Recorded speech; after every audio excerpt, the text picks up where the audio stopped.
Good morning, good afternoon, good evening, folks. Welcome to SKTV, ladies and gentlemen. We want to thank you for joining us today.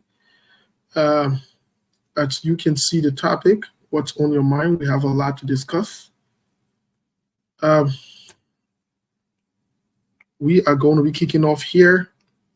Let's share the show as you join us, please. Let's share the show. Um, Let me bring on Shiku really quick, who's here with us. And the rest of the team will be joining us here. Shiku, how are you? I'm okay. I'm fine. How's everything? Yeah, all is well. All is well from my end here. My man, how the country look at the election? The election, you enjoy the election because why you looking happy? Say, myself, let it buy election. I agree with you. I'm in Monrovia when the election took place. I was Huh? not. I was even. I was in Monrovia when the election took place. Yeah, I was not here. Oh, but my Yeah. man, you looking at you look, but you still looking at life that you owe. So you don't forget about all the body we pass. You don't forget about all. Oh, yeah, that passed the budget. But man, Remember, it's kind of a hot here. eh? Yeah, I think my You studio hear is me? kind of getting very. Yeah, I hearing you. I hearing you. You want to go in and come back out? No, I'm hearing you. I said my studio is kind of getting hot, but no problem with here, my man. The AC, that is there. Yeah, So, so are you back in Grangia now, or you in Monrovia? I'm in Zweju. Okay, that's wonderful. That is wonderful. Well, good to have you on, folks. Welcome to today's edition. Welcome to the show. Welcome to SKTV. As you already know, we have a lot to cover from national, international. I mean, it's. I don't want to use the word, but it's crazy. Yes, a lot of things to talk about. It is crazy. It is. I don't know, mind-boggling and very, very, very, very, very interesting. So let's share the show as you join us. Seku, Mong, and the rest of the guys will be joining us here momentarily. But let's share the show in the meantime. As always, the Liberian people are the most important people on earth. Most importantly, the Liberian women are the most beautiful women on earth. Let's share the show. Help us to share the show. Help us share the show as much as you can. Yes, on Tough FM. Uh, and Sheku is relaying the show there with us. Let's share the show, folks. A lot of things are happening. Uh, Definitely, we want to bring you the day-to-day happenings and what's going on around the world. Let's share the show first thing first. Let's share the show, please. Let's share the show, please. Please and please. Let's share the show. It's good to be on. We want to say our sympathy to one of our sisters who passed away. I saw the I saw the stuff. It was very, I don't know how to say it. It's very concerning, disturbing, troubling. I saw the stuff on Facebook this morning. I think Sister Comfort Abu. I was sympathy to the family. You know, but let's share the show, folks. Welcome to today's edition. I know many of you have been asking for me. I'm here. I'm still alive. I've been doing a lot of different things behind closed doors. Um, but I'm here. Most importantly, I'm here. Thank God for life. Um, we bless the name of God for life. Let's share the show. Thank you. Thank you. Please bear with me. I still don't feel too good, but we will we'll see what's happening. Um, a lot of things happening. Even as we speak, in other news, They suspended officials from the LTA. They are refusing to leave as we speak. There's a lot of things. So noise. We'll talk about it. We want to get into some serious conversation here. In the meantime, share the show, please.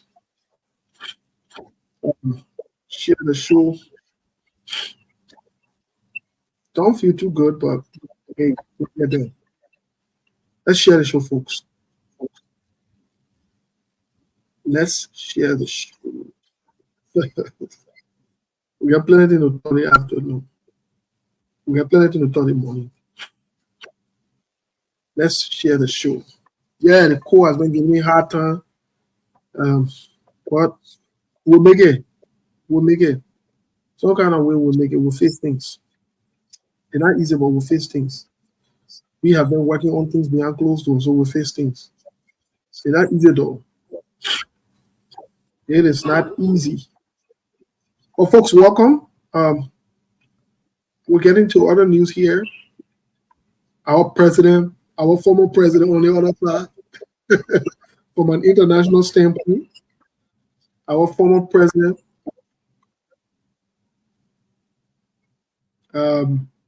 as we speak, former President Donald Trump is right now in court for paying prostitute back in the days.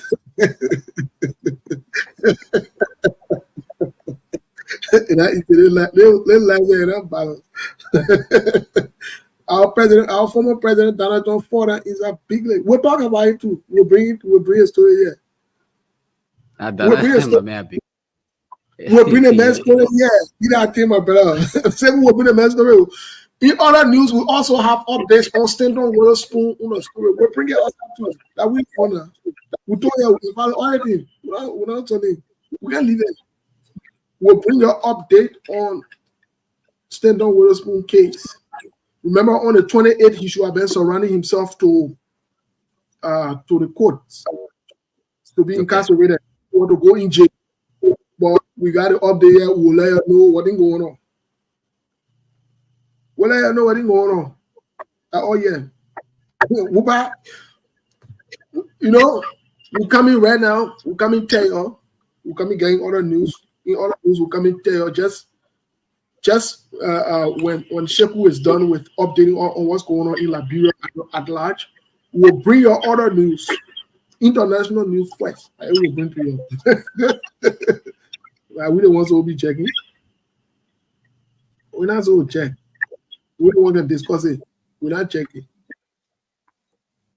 We're not checking. We'll discuss it.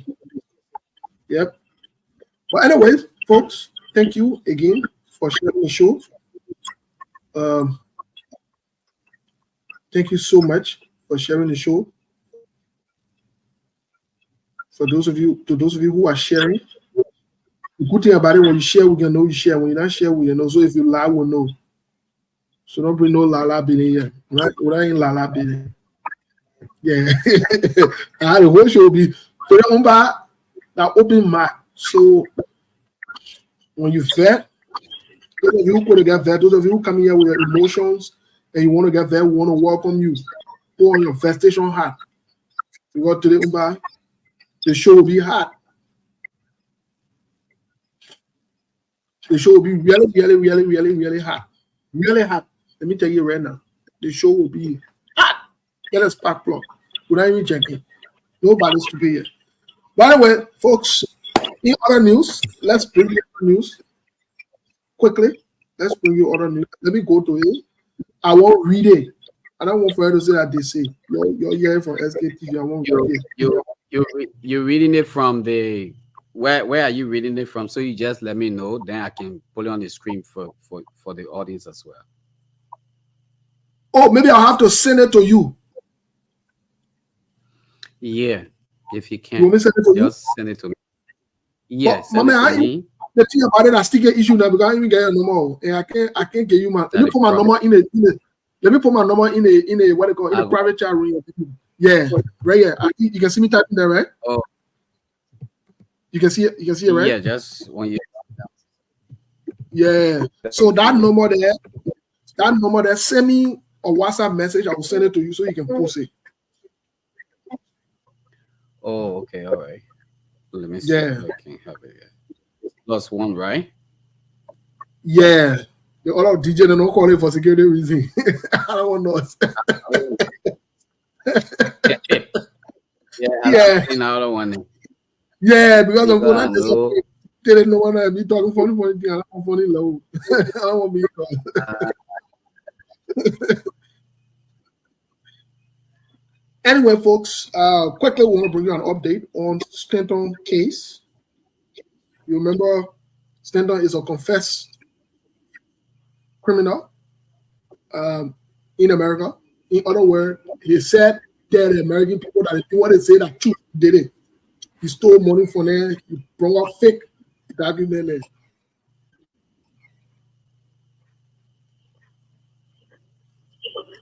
So that one, we got to make sure we let you know what's going on in our other department. We don't want can bring out the department. We're not trying to talk it. We got a quick update here. My man, Rachel, don't put that no more. Don't leave that thing, brother. Don't bring noise in the town. Don't bring noise in the town. Don't put no more, brother. Listen, don't make me go call. Don't make me go call AT&T and cheat my number. Don't bring out what they call. Leave that thing. Leave that number, baby, brother. Yeah, you got to see that number.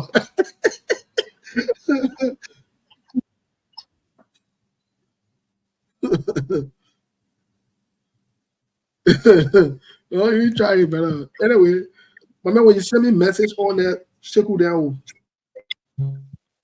Yeah, I will what they call it to you. Yeah. My Rachel, you smart, brother. My Rachel, you smart. Like, hey there, can't leave it. Leave that other story. My man, you put that number here right now. Noise will be put here. All they will be calling and texting. They will put a phone from the people there. I can tell you that one. And someone will get traffic, will tell that number to be looking for man. I don't want that level. Yeah, I don't want to be on that noise. Trust me. I don't want to be inside. Yeah. Folks, your girls 1 second. They plug that. Yeah. And the sticker part there right now. Oh Lord, who bringing the other man here? Okay, I think I got you now.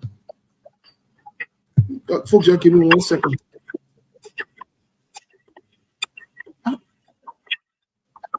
Give me 1 second here. I come and send it to you, Sheku. Give me 1 second, folks. I'm waiting.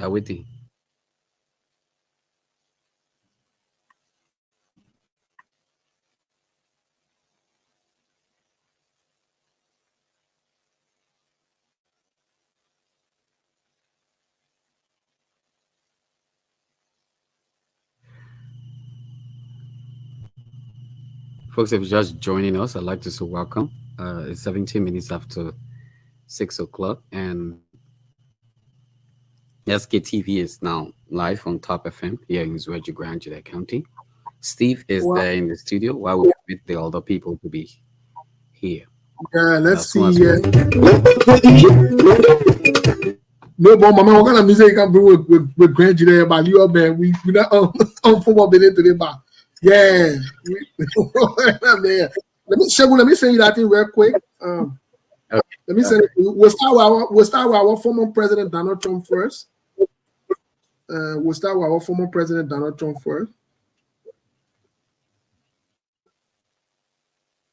me double check on him no because I don't want to. Okay.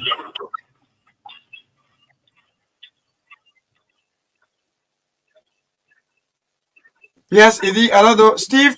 Are you getting me? If you're getting me, yeah, Monk. Like you said, Monk. I'm not with dancing. They're very confused. They're making noise in the town. Hey, Craig, why is it?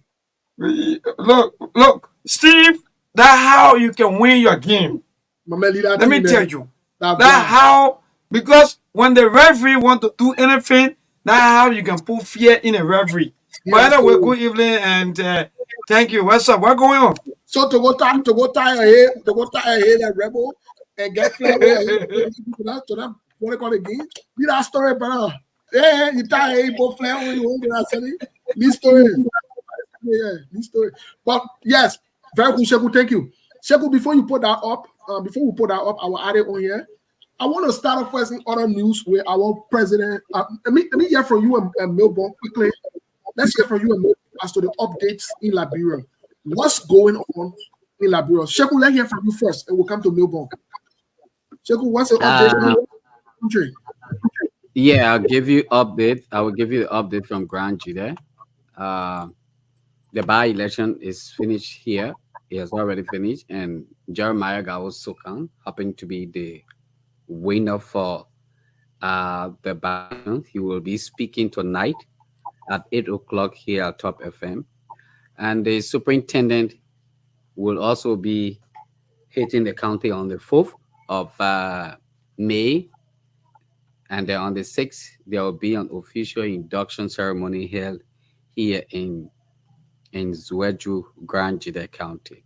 So as we stand right now, the county is peaceful and everybody going on their normal activities. We've not been or we've not heard any issues about things going on. On the contrary, that will bring disturbances to our country. So things are okay. I'm seeing Mayborn already sitting there with the Grand Jide flag. Mayborn is telling me he's prepared for Yeah, the county team arrive in Monrovia and they are in full swing. So Mayborn, you take it from me. Tell us what's happening from the national side. And have you been able to talk to any of the member of the county team? Let's just pick it up from that angle, then we give it back to him if we can.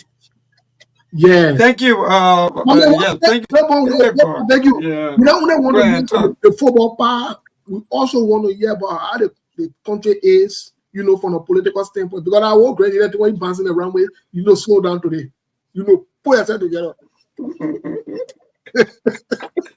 Good. But you know me, Steve, even when there's entertainment news or maybe anything that has to do with sports, I will always say out. But politics, it's just a normal thing now in our life. We cannot live without politics. That's the kind of people we are. Even when they're coming out, people care about politics now. And even in the churches or in the religious places or maybe places of worship, people feel that maybe the only way that people can hear them now and day except when they talk politics. So politics is part of our life. Thank you. 20 minutes, that's 6 o'clock. That's the time check here in Liberia.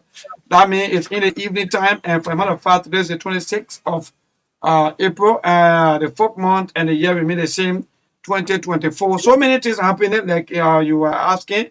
So many things happening in Liberia from the by elections, which happens on Tuesday of this week, where we are now witnessing winners coming from Nimba and that of District Number 1 in Grand Jide County.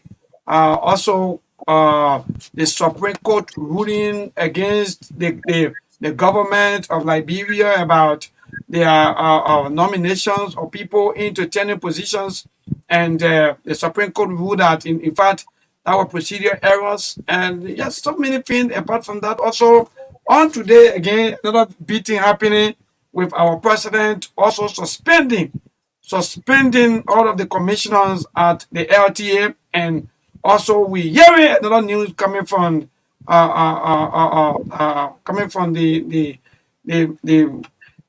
other side of the government of somebody telling position that someone was just suspended. I'm still trying to verify that information. Also, that there are a lot of suspensions ongoing coming from the president of the Republic of Liberia, and there are mixed reactions to that.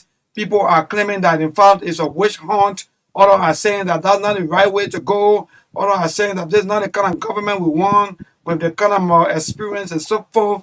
how will the president come and be taking deliberate from the mouth of other Liberians? So actually, there are a lot of mixed reactions, and other two who are also rescue supporters, they are they are also celebrating, and they're making everything look like other are happy, other are sad. So that's the kind of country we have, and these are news, these are things that are happening. Election results finally today. There are people that have been declared winners coming from district number 1.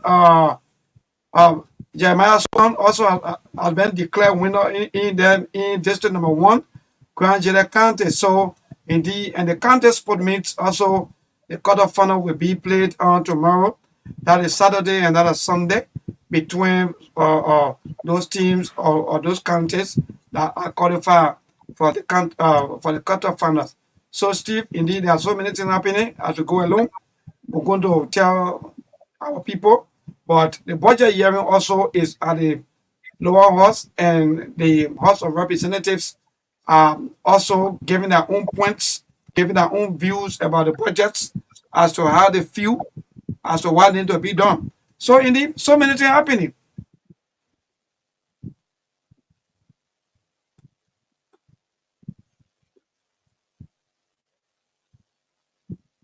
Steve, you are muted, or I think you got to check your mic. Yes, thank you, Melbourne. Sorry for that, folks. We have Monk joining us. Monk, my man, what's going on, my man? What's your story? Well, nothing much. Another beautiful day to be alive as always. Today is Friday, and our diehard supporters and fans of SKTV, they know traditionally what we do on Friday on SKTV. And I woke up this morning to a lot of news, series of news, 3 of which feature in the front page Africa. But we talked about them previously.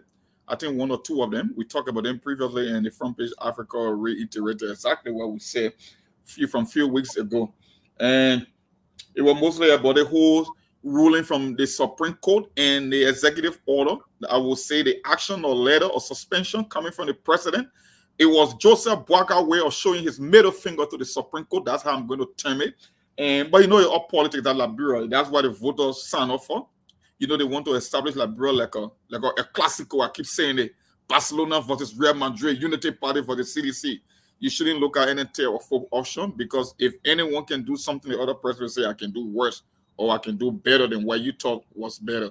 And we talk about the FDA, the illegal logging activity that the managing director was aware of, and still he put pen to paper. And the front page Africa carried that story as well. I read the article between the more quickly. Was it the same guy that we spoke about earlier? The same Rudolph Mirab. The same illegal. That same guy who the same dude. Even America and other international they post on him. Yeah, we said it on the show. We talked about. Anyway, we'll get into it more. We'll get into it. The same dude. It was the first order of operation. The moment he took office, within 2 weeks, he was able to sign a deal for up to $1 million in illegal when logging, when more than 50% of the consignment was deemed illegal. When it comes to logging, they got a tracking system. You don't just cut down any trees. They are marked. They are earmarked, or they are bookmarked. Either way you want to term it when it comes to deforestation. But for that dude, he's more corrupt. He's more into the illicit part of logging, and that's why he brought to government. So yeah, we're getting to that story, because we definitely will be vindicated again here. Yes, SKTV, we told the people, but they didn't listen. But Monk, in other news, my man, in other news, Iran has been quiet. I don't know if they're going to do anything. I see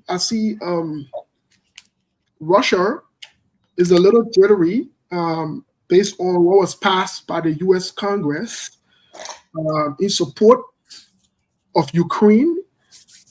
Israel also thanked the U.S. Congress for what was passed, and Taiwan. Interestingly, Taiwan is also included. I think Taiwan got about $8 billion or more, to support the efforts against China, to ensure that they are reinforcing the military and other stuff like that. More quickly, just in a few seconds, what say you about that move before we get to other news internationally? What say you? For me, I got a whole different take when it comes to global politics. I know there's a cartel that controls the world. It's all about business. It's all about power. It's all about influence. It's not about human rights, even though they might profess to be about human rights. They could care less.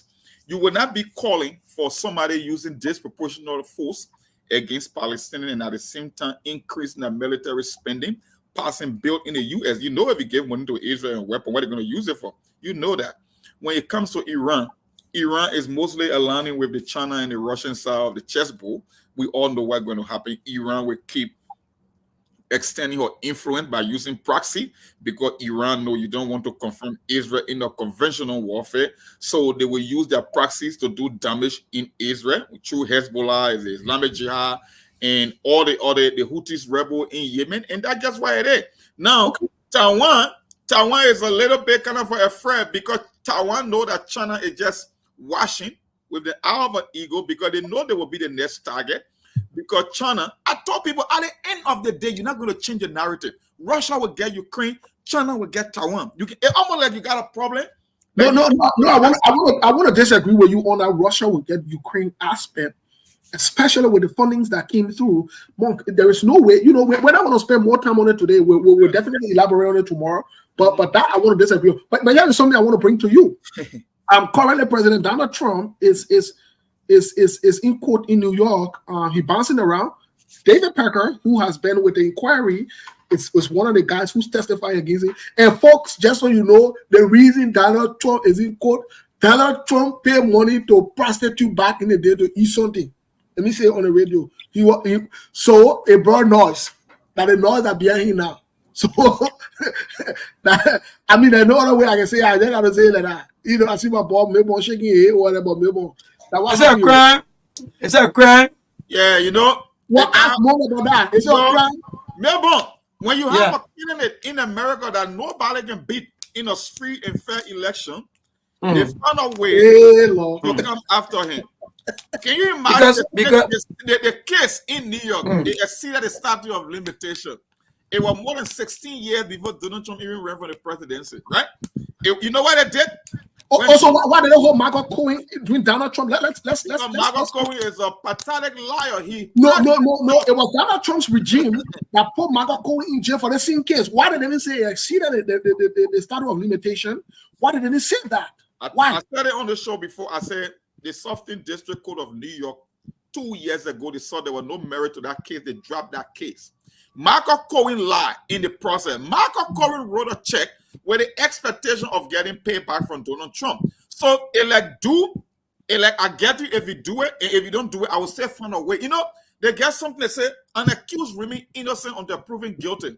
In the case of Donald Trump, it's like find me the man and I will show you the crime that he committed. They are trying to invent a crime. So when something doesn't work, they go on the other side. Well, are you saying Karen Madugo? Are you saying Karen Madugo? What? Are you saying Karen Madugo and all these ladies lied about the hush money? Are you saying that's not true? Steve, when it comes to civil lawsuit, when it comes to rape or sexual allegation, you know what it means when a billionaire go after a woman in America? Do you know the change, the financial incentive you will get if at all he crossed the line? Okay. Why? Donald Trump has been in business for almost 50 years in America. He in his 70s. If Donald Trump raped you since the 80s, you won't tell me that you couldn't talk about it only after he decided to run for president. Look, I'm not I want to move to something. I don't fall for this gimmick. It makes sense. Okay, I want to move to something else. I want to move to something else that has to do with. I want to move to something else that has to do with the state I'm in Arizona. Donald Trump, along with Rudy Giuliani and another person. In fact, Donald Trump has also been indicted in Arizona. And let's be clear about this. So, are you saying? And the reason he's been indicted? He's saying he did not push here for election fraud and all the different things, because that's why he pushed the people. He pushed the people to sign on to these different things during the election. This fake election fraudulent behavior that Donald Trump pushed. Are you saying they made out a story up to? You know, one thing I like about you, when you come with Donald Trump's story, you always give a partial story. That's why you almost like CNN. You give your audience half the information, and that's why they always lost, because they cannot make up the actual reality. In America, are you listening? In America, we got something called the Electoral College. And in America, according to the First Amendment, a presidential candidate has the right to challenge the election result. In America, we do something called forensic investigation when it comes to election day. Every precinct, every voting station, every congressional district, they get data. Donald Trump hired one of the best mathematicians and statistical analysts in the world, Brad Pascal. We know the numbers that was coming from Arizona. The moment they saw the irregularity, they raised a red flag. And the law says in America, the 14th Amendment said, when there is an irregularity in the election, you send it to the Supreme Court. The Supreme Court should be the one to decide. And we saw that what happened between Al Gore and George W. Bush in 2000. One county in America, Miami-Dade in Florida, they kept America on hold for 56 days. And you know how many votes separated the two candidates? Less than 500 votes in a country of more than 245 million people. Okay. So, well, I ain't done yet, dude. Let me give the story so people can make it. No, we got to move to other people. Anyway, let us do that on the weekend. We can. Yeah, we'll do on the weekend.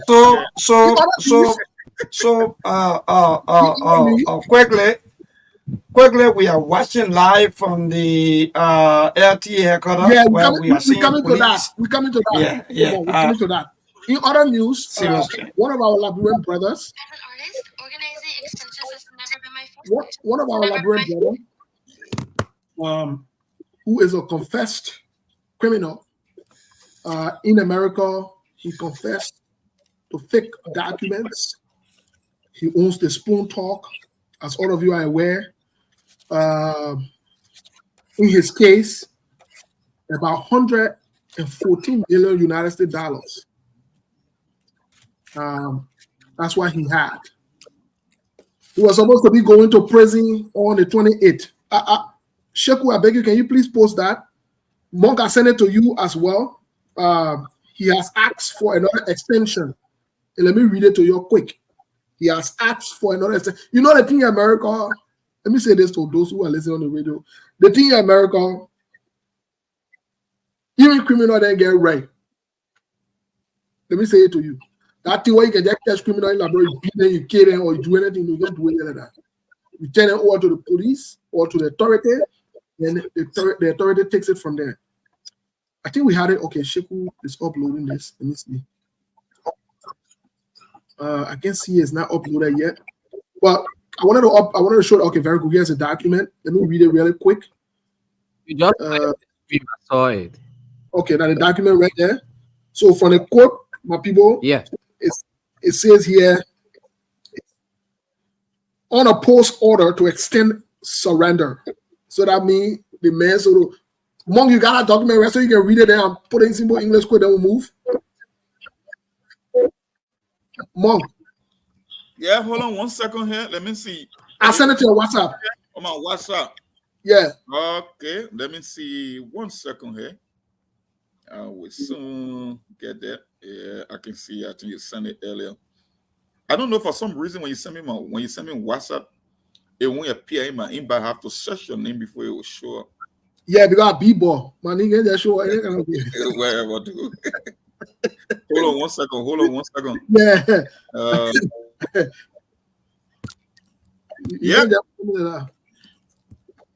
Yeah, they say United States of America, the plaintiff was a Stanton Weatherspoon defendant. They get a case number.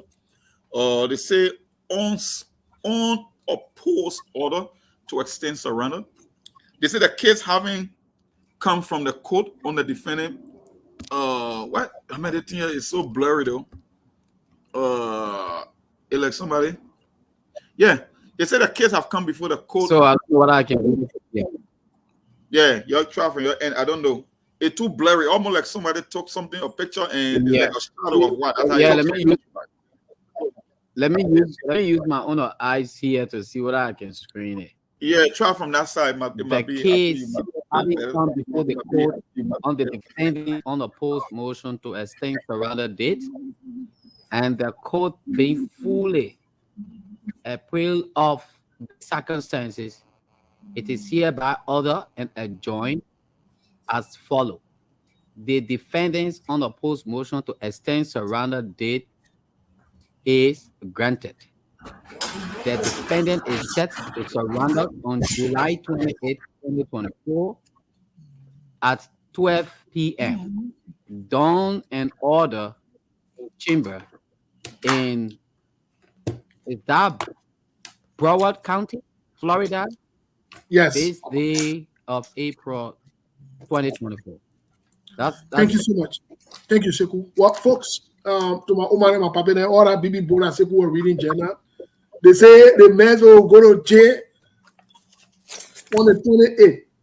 Are they coming? I think the 28th, are they coming what? Sunday or Monday? But on the 29th, I think on the 28th or on the 29th, it's all go to jail for stealing and for lying in the country. You go to jail.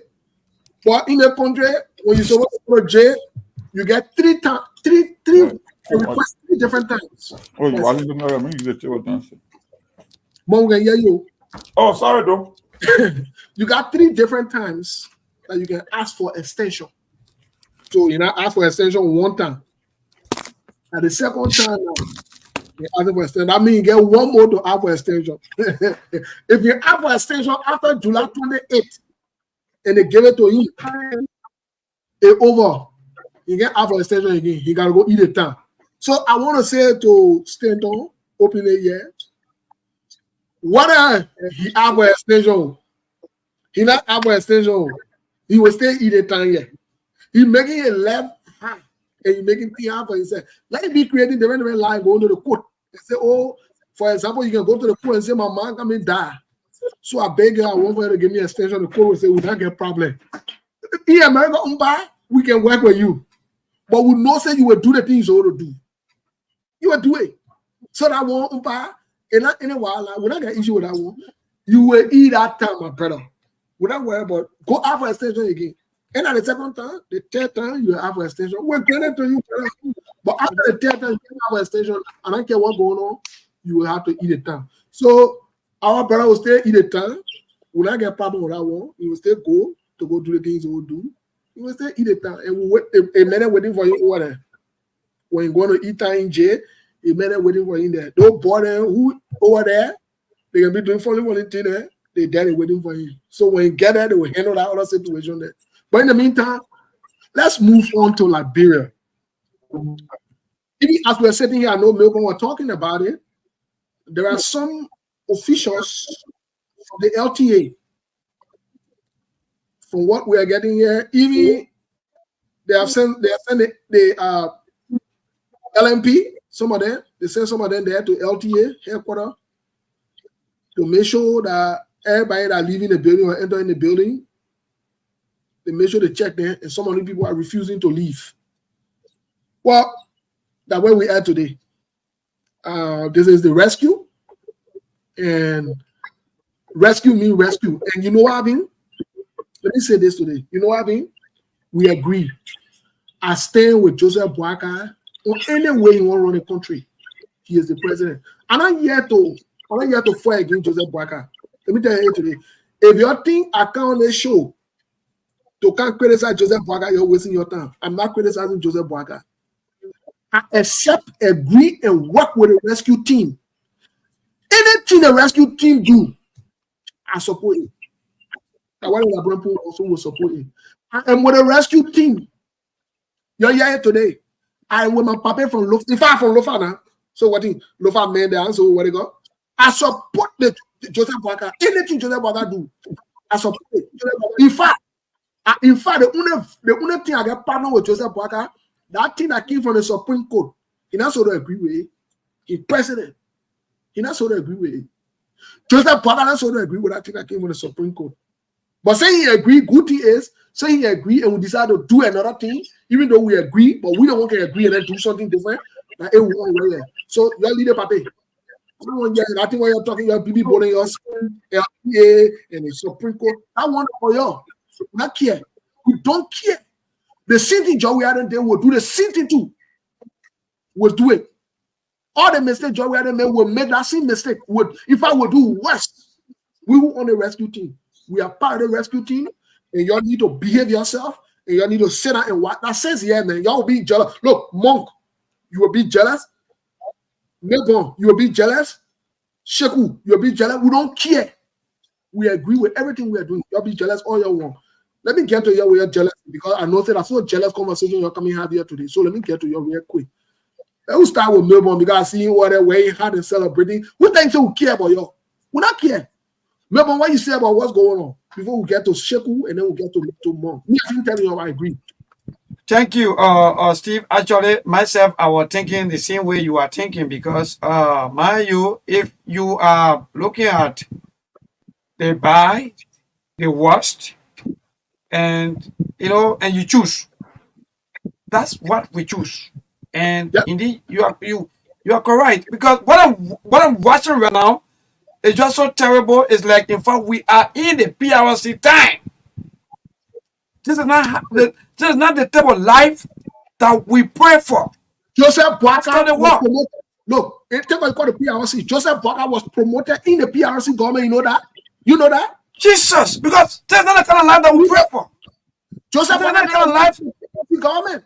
You know that? No, gentlemen, you read a letter when I was sent. You please read a letter that was sent to LTA first. No, we're coming to Then you. you No, start reading the. right now, Sheku, maybe you're not following what's going on. Hello, Sheku. Yeah, We are talking about live event, things that is taking place right now at the LTA right now. What we're seeing, huge presence of police officer, maybe charging somebody for fish. Okay, Melbourne. Melbourne, Melbourne. please Let me send hear me. from the Yeah. letter. Let me hear from the letter. Sheku. So read the letter anyway. Yeah, can you please read the letter for us, please? Yeah, 1 minute. Let me count it for you. Yeah, so we you will see it. not, folks, we will The not know letter- both around here. We not know both. Sheku, read it for us. Please punch it on the screen if you have time. Yeah, I will. Read our letter quick. Our letter, yeah, we will not know both our letter, yeah. This is what the letter says. I'm just going strictly for the reading. Yeah. Dear Madam Chairperson, my office have reviewed the detailed status report submitted by your agency on the operation of the Liberian Telecommunication Authority, the LTA, and other transitional documents, given the questionable nature of some financial transaction noted in the report. You and the entire board of commissioners of the Liberian Telecommunication Authority are hereby suspended with immediate effect, pending the outcome of the investigation. Consequently, the General Auditing Commission has been instructed to spearhead the investigation and conduct a comprehensive audit of all activities covering your tenure at the LTA. You are therefore ordered to make yourself available to the GAC for full investigation. The man said he received their report. There are discrepancies in the report, and because of this, they are suspended. So now my question to you now, Seku, Mm. 1 minute. So my question now to you now, after sending that communication out to the people, you think it's prudent enough to send maybe a police officer to search people, like, in fact, like they are criminal already? You think that's the right thing to do?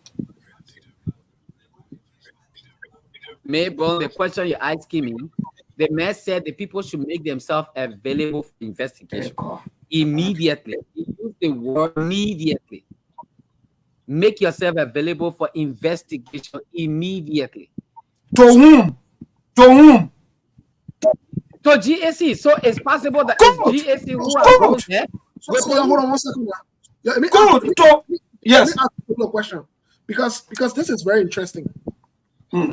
If the government receives a communication of discrepancy, wouldn't the right thing be to pass it on to GAC? Let GAC review it and call those people. Should the government be the one telling them to turn and send it on to GAC? How does it work? Who is the government? Is the government not GAC at the same time? No, but GAC has their own process. They're independent. So they will do the review. The government, you would think that the government, the executive will Seku, write not the- answering the question correctly, but Steve, a second. Look, you cannot say go for investigation through GAC. Then at the same time, while the people at work, you sending arms or maybe police officer there to go there and search them. I don't think that's the right thing to do. Seku, this country is a country of law, so let's go by the law. If the people refuse to turn themselves over to GSC for an investigation, then you have the full right now to say, okay, say you refuse to turn yourself over to the GSC, now the police officer will arrest you, maybe through the law, because of you refusing. Okay, right? Let's get a take from Monk. Let me get a take from Monk. What say you? Because Sekou strikes an important point here.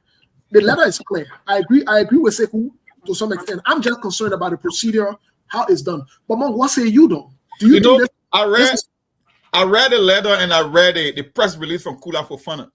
You know, this thing can work with some people, it won't work with some of us. You can't pee on my shoulder and tell me it is raining. Joseph Boaga been in the system. Joseph Boaga is the king of vindictiveness. Let me tell you something. The Supreme Court said we want parable course. Joseph Boaga and United Party people, they want certain strategic position in government. That's clear cut. It was premeditated. But when he tried to go that route initially, he met with an obstacle from the Supreme Court ruling. He knew exactly he was not going the proper channel. So, since that I posted on my wall, the Supreme Court said they wanted probable causes or cause. So Joseph Boaga went and invented one. He knew, like, if you were to conduct audit at every ministry or agency or all these state-owned enterprises in terms of financial transaction, you will have a constitutional crisis in Liberia. Because I don't think Joseph Boaga own right-hand man that you are sitting on his logging bowl. He just sold the story. You think Joseph Boaga is interested in the financial transaction that took place? You think that's why they're targeting? No. They're using it, they're weaponizing that to take those people that they already wanted to get out. That's why I told you it's Joseph Boaga way of showing his why you can put a spin on it. Let him finish first. You can put a spin on it all you want, but that is the game. That's why they won. Look, Sekou, let me tell you something, Steve. When you're making premeditated action, you can see it. It can be clear for even the blind man to see.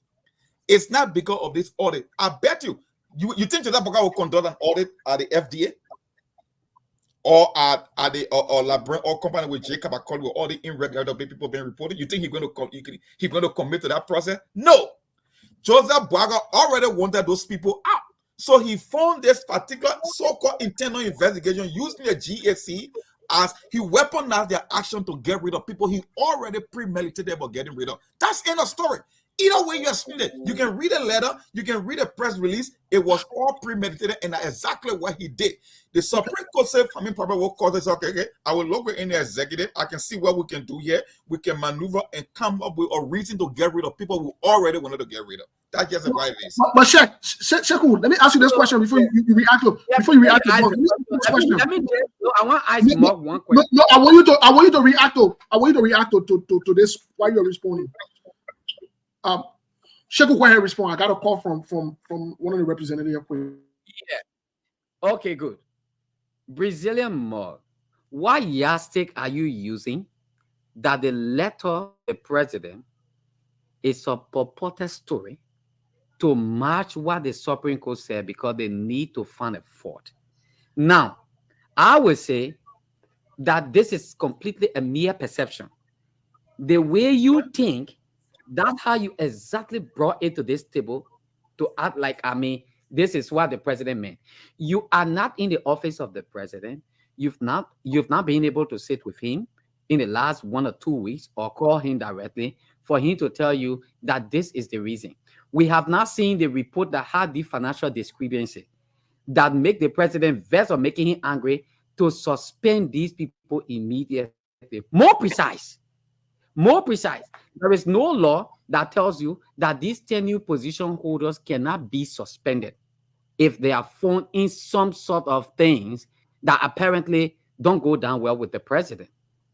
Okay, so I gotta also got to be a little bit careful because these particular issues, because one way or the other, someone may look at you and say, probably maybe the man is so angry, the man is not okay, the man the way he pushed his agenda, probably maybe during the election, the agenda didn't go the way he wanted it, so he's bitter. Someone will say that. On the other hand, you might be also saying something very reasonable and things. So we got to be careful here. Let's find out this particular document that was sent that the president got so angry, very angry, in making sure that he sent this communication to LTA people at that, at this particular point. Somebody say we have police officers there. Now there are information coming up that people decided after this, they got the communication.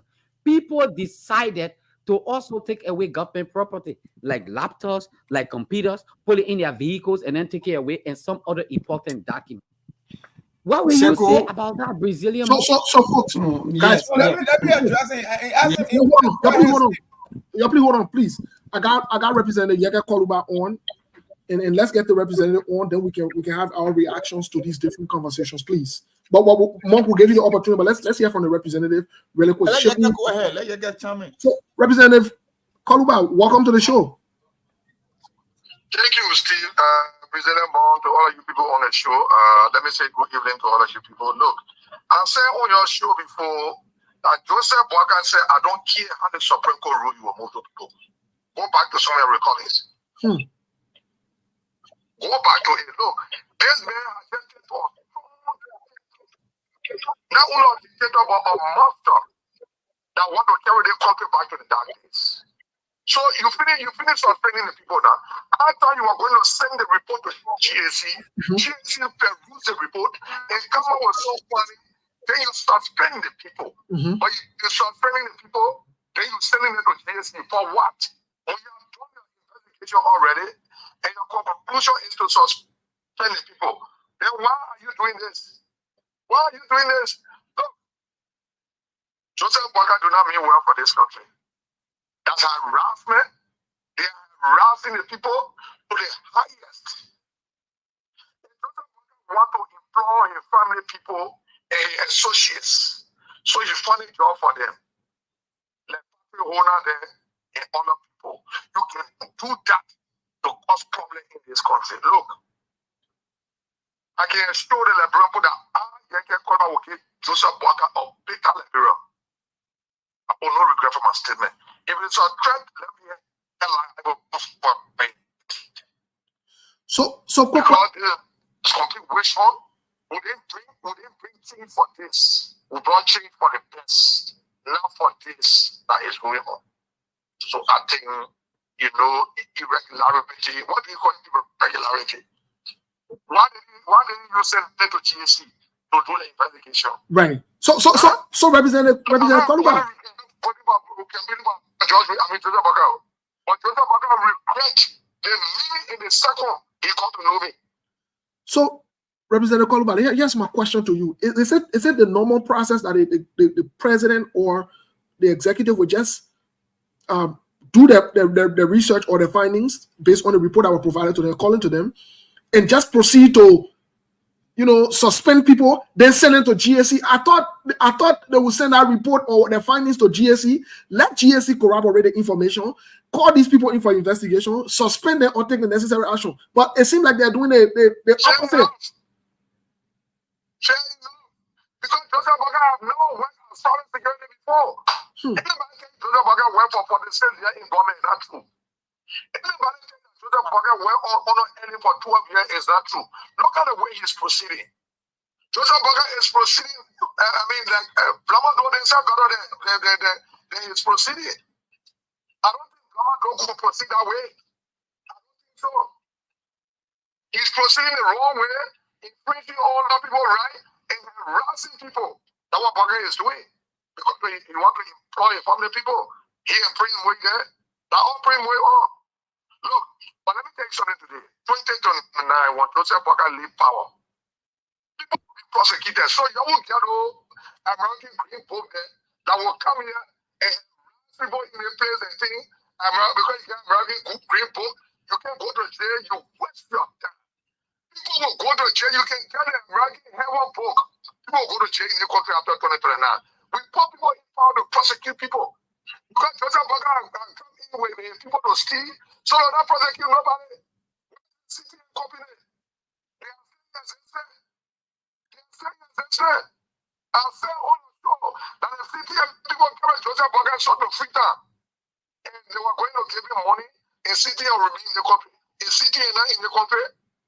Okay, serious person. No. I'll be talking to the press on Sunday. Another part 2 coming on Sunday. Not part 2. But I'll be talking to the press on Sunday. Honorable, I'll talk to the press on Sunday. I want to ask the honorable question quickly, Steve, before you leave. How far is the work record Wahala? Because it gone down a little bit. We're not hearing anything anymore. What happened? What going on?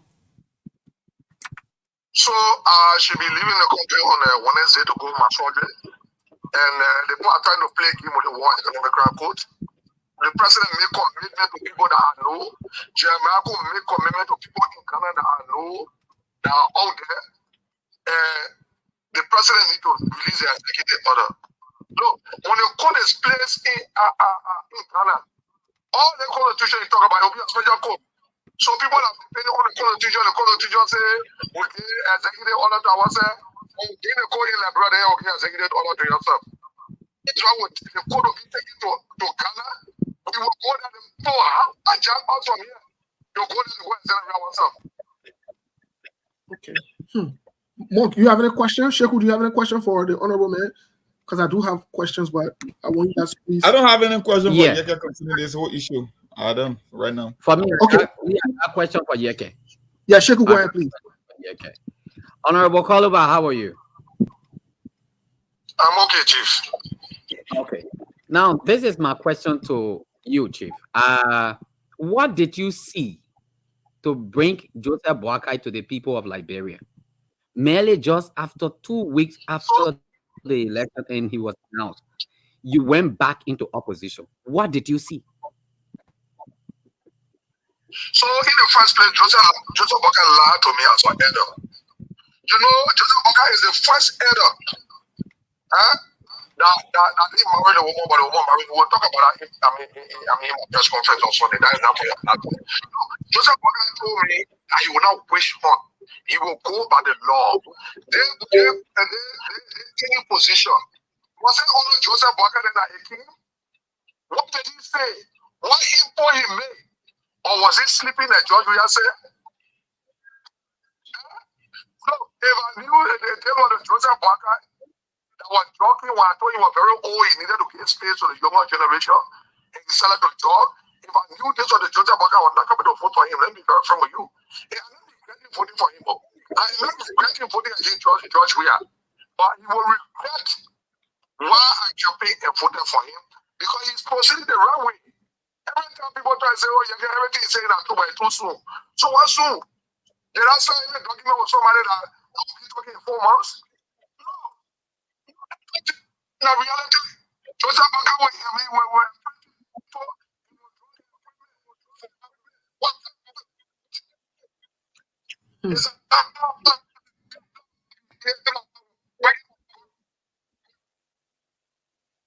Folks, sorry, I think the honorable man's internet is interrupted.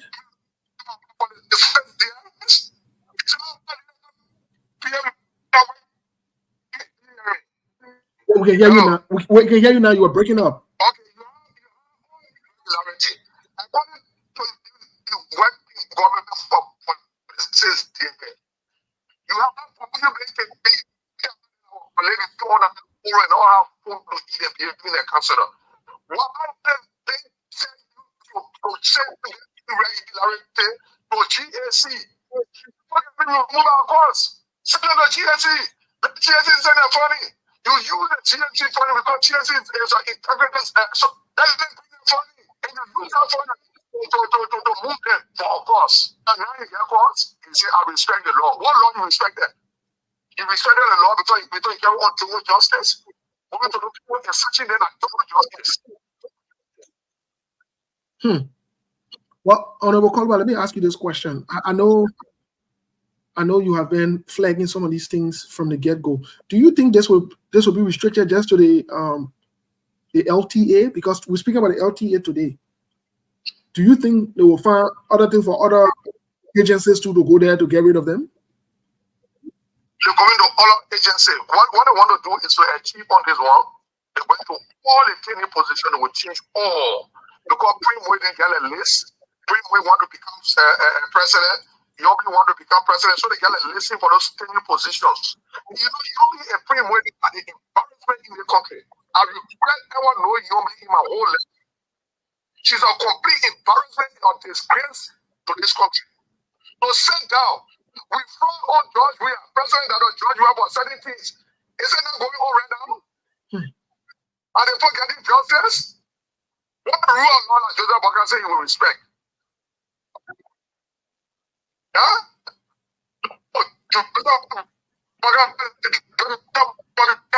People need a bit now they own the executive website. Out of this the country. It's incompetent. Very, very incompetent. Sekou, welcome to the show. We have our Honorable Yege Koluba on the Yeah, phone. I don't know about you guys, but I'm not hearing anything that he's saying. It's kind of distorted. Yeah, I think his internet has been interrupted. But Sekou, what say you? So I'm driving. Let me read my phone every morning. I will talk to you people. Okay, please. Yes, do that. That would be much better. Thank you. Well, folks, this is very interesting, Mr. Kane. I know today we're talking about, we're discussing, open mic here, but the issue of the LTA, and Sekou brought a serious point when Monk spoke to him earlier that this was premeditated, and Yege confirmed it because Yege has said that here before. Honorable Yege Koluba has said this here before more than once. And so I don't know, man. We're getting some feedbacks. I don't know where that's coming from. I think everybody should mute themselves until they're talking, so that way we can have the feedbacks. Yeah. So still having it. Sekou, I think you're from Sekou. Yeah. Yeah. Sekou, welcome to the show, but what say you and how are you? I'm okay. Thank God. It's good to be here. Yes. I'm not sure if you've been following with the conversation here, but I want to give Mark the opportunity to, because he was in the process of responding to what Sekou said before Yege came in, and maybe we can go back to you. Mark, please go. Please, it's up to you now. What say you? Look, let me tell you something. You can play politics all you want. You can put a spin on it all you want. The reality is Joseph Boakai move. It's a 3D political move that highlighted his intent. What Joseph Boakai and his crew did is very simple. It's so easy that even a caveman can figure it out. Joseph Boakai called. Let me tell you, when Boakai administration first came in, the first financial irregularity was how campaign the money was distributed to the various congressional districts, and nothing came out of that. The second problem that came out under Boakai administration was the conflicting figure, the discrepancy from the Central Bank of Liberia that they promised us they were going to investigate. The Central Bank, we're talking about $20+ million. That is way more than important than the LT. That ain't even come close. It's not even within the same ballpark. That was the second issue. Let me tell you something what the Joseph Boakai people did. We knew the Tenny position was their target by virtue of his own legal advisor. He said it on live camera. The whole country saw it. What they did, they wanted to go their own route, but they ran into an obstacle from the Supreme Court. Now, what Joseph Boakai and people did was, they told the LTA, carry on a status report, a comprehensive update as to the operation of day-to-day activity. So what they did, they carry on this report.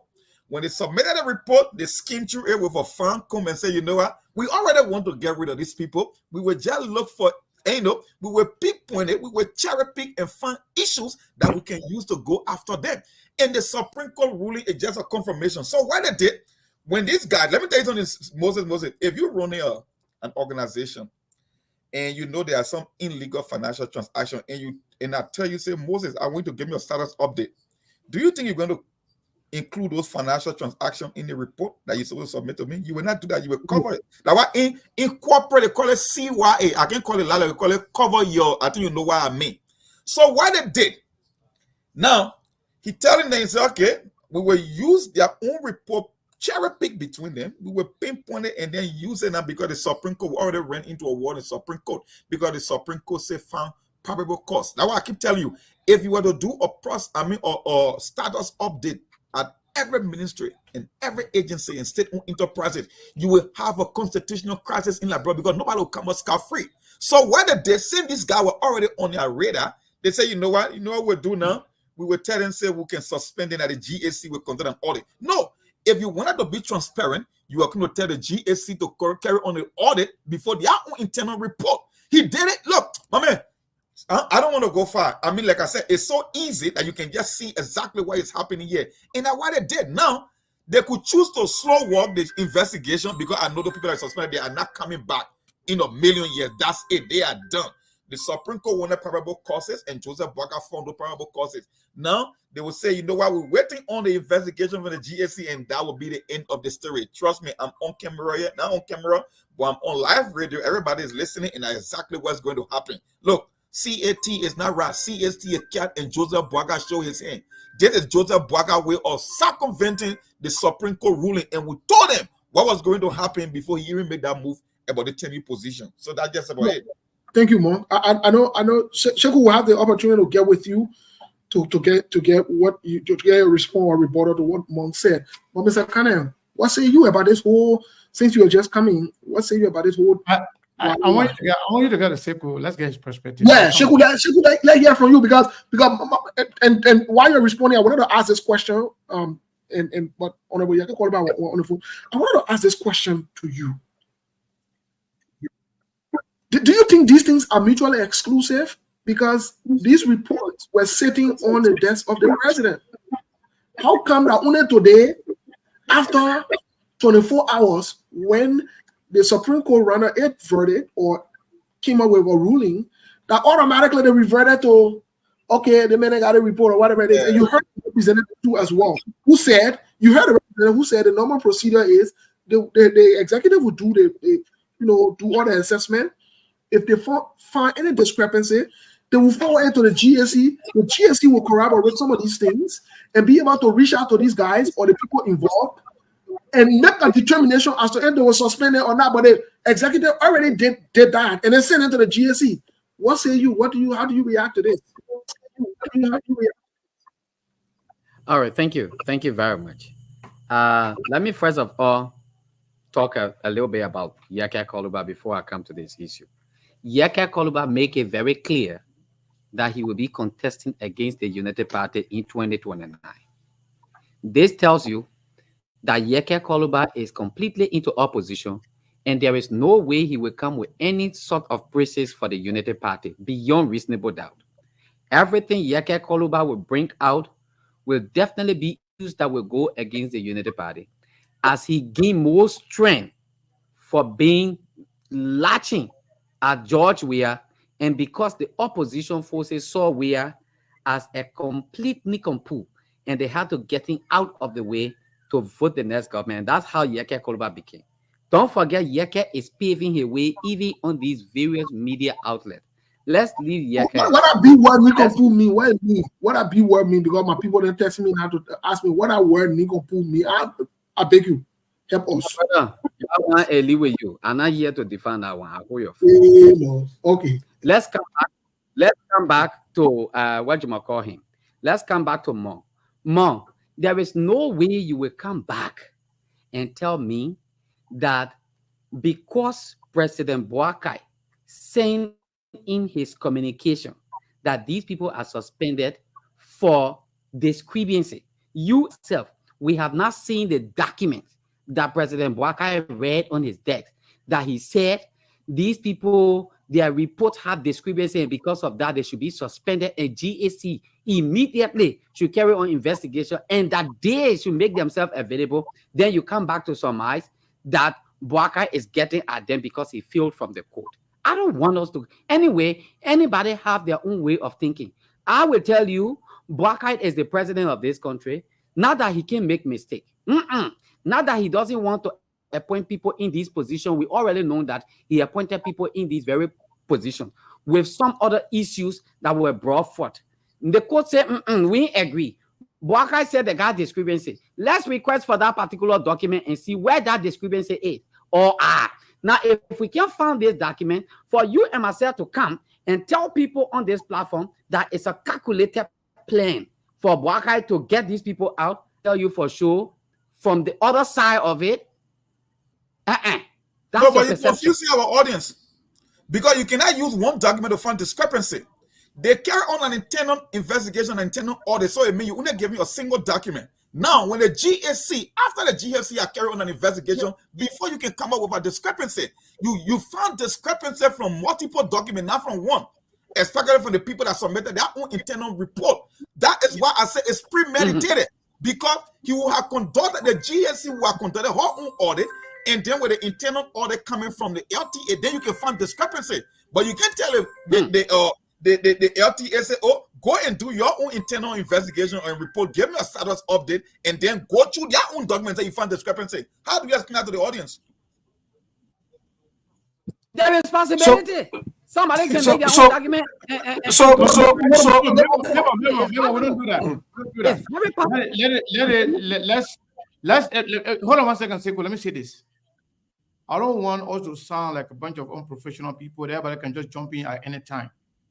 If Monk make his point and he and Sekou, make counter arguing on the issue, let's give them a chance. When our time to speak, we speak.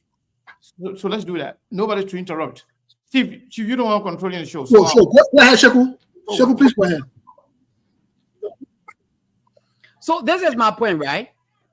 Brazilian. I don't know whether you guys have people with it, but it is our responsibility. And according to the FOI, we can request this document that the president had that he said he got discrepancy. Let's request the document. If the president office refused to give us this document, then that's another issue. We can now come up with everything that we have to say the way we think about it. But I'm not sure we need to see the document. Is it that the people want to run away with laptops? Because what we are getting is just alleged, but it's not confirmed. That the moment the people receive the communication, allegedly, they started taking government properties, putting it in a car, trying to run away, and people from inside even called and started giving this kind of information out. Now, you and myself, we are not in. We only saw the police out there trying to get this, stopping these people or around the LTA. We need to know exactly what is happening within the LTA. We should just come up and say, look, Boakai have planned this, Boakai do this, Boakai do that. Let Boakai do it thing small, my people. Let me hold it right there. Okay. All right, thank you. Let's hear from Melbourne. Yeah, Melbourne, what say you, my man? Because today you in your grand spirit, you in football spirit. The politics here, what do you say inside too? Yeah, thank you. Even though my colleague, my brother Sheikh, Sekou, say his, but that's good. But I'm a bit confused because you cannot be sending a request or maybe communication to someone, and at the same time you are also sending maybe armed officer or maybe police officer also die alone. I see that as complete counterproductive. And I don't think that's the respect for the rule of law. So to just see even police officer appearing today at LTA, for me, it shocked me. Let me be frank. I don't know maybe how Sheku want to see it or maybe how Sheku want to see it. But for me, it really shocked me a lot because, mind you, the president suspend all of the commissioners. Good, that's his right. And the communication has been sent out there. So allow the rule of law now to take control. But you cannot be sending communication to people and at the same time you are also making maybe like you are also intimidating them or maybe putting them on fear. And for me right now, some of the posts and some of the things that are following right now on the internet, I don't think that would be good for us as people. So for me, I think that also is like a procedural error coming from the president right now as we speak. For me, I see it like if I sending out communication and I said sending out police officers to go there and be searching the people and be because you have other police or in fact you have other security officers who are also there and you have other government workers that are also there. So give the people time to a little bit, talk or maybe to come out to the GSC like you said, or maybe like you want. So for me, that's my own saving entire thing. I'm a little bit frustrated with the way things are going, especially the president sending in security officers to go there and search or to intimidate the people or maybe to harass them. For me, how I see it. Thank you, Melbourne. Just for the record, we didn't go on break on news break today. Eh? Yes, indeed. Yes, I wanted to say that, but how be it? We are already in flight, so let's continue. Thank you so much. Thank you. Lofa, we want to welcome you to the conversation. Just before you come in, Lofa, let's go to Seku. Not Sheku, Seku. Seku Kane. Mr. Kane, what's going on? I mean, you keep me to the conversation. Yeah, I'm really enjoying the show. I've been in the back. I'm in the back listening to Seku Kroma and Brazilian Monk and all of you making your point. Lofa Julia, my brother, welcome. Thank you so much for coming on. So, to the issue. First of all, I'm looking at this thing from different perspectives. First and foremost, we've been following the development, and I saw the reaction. We have seen mixed reactions from everywhere. Mm-hmm. And according to what I heard today, I learned that President Weah did call a meeting, of other stakeholders and political leaders to discuss the current event, especially when it came to the action taken by the president. And I saw the reaction of many other former officials of the CDC on different networks. I want to make this clear.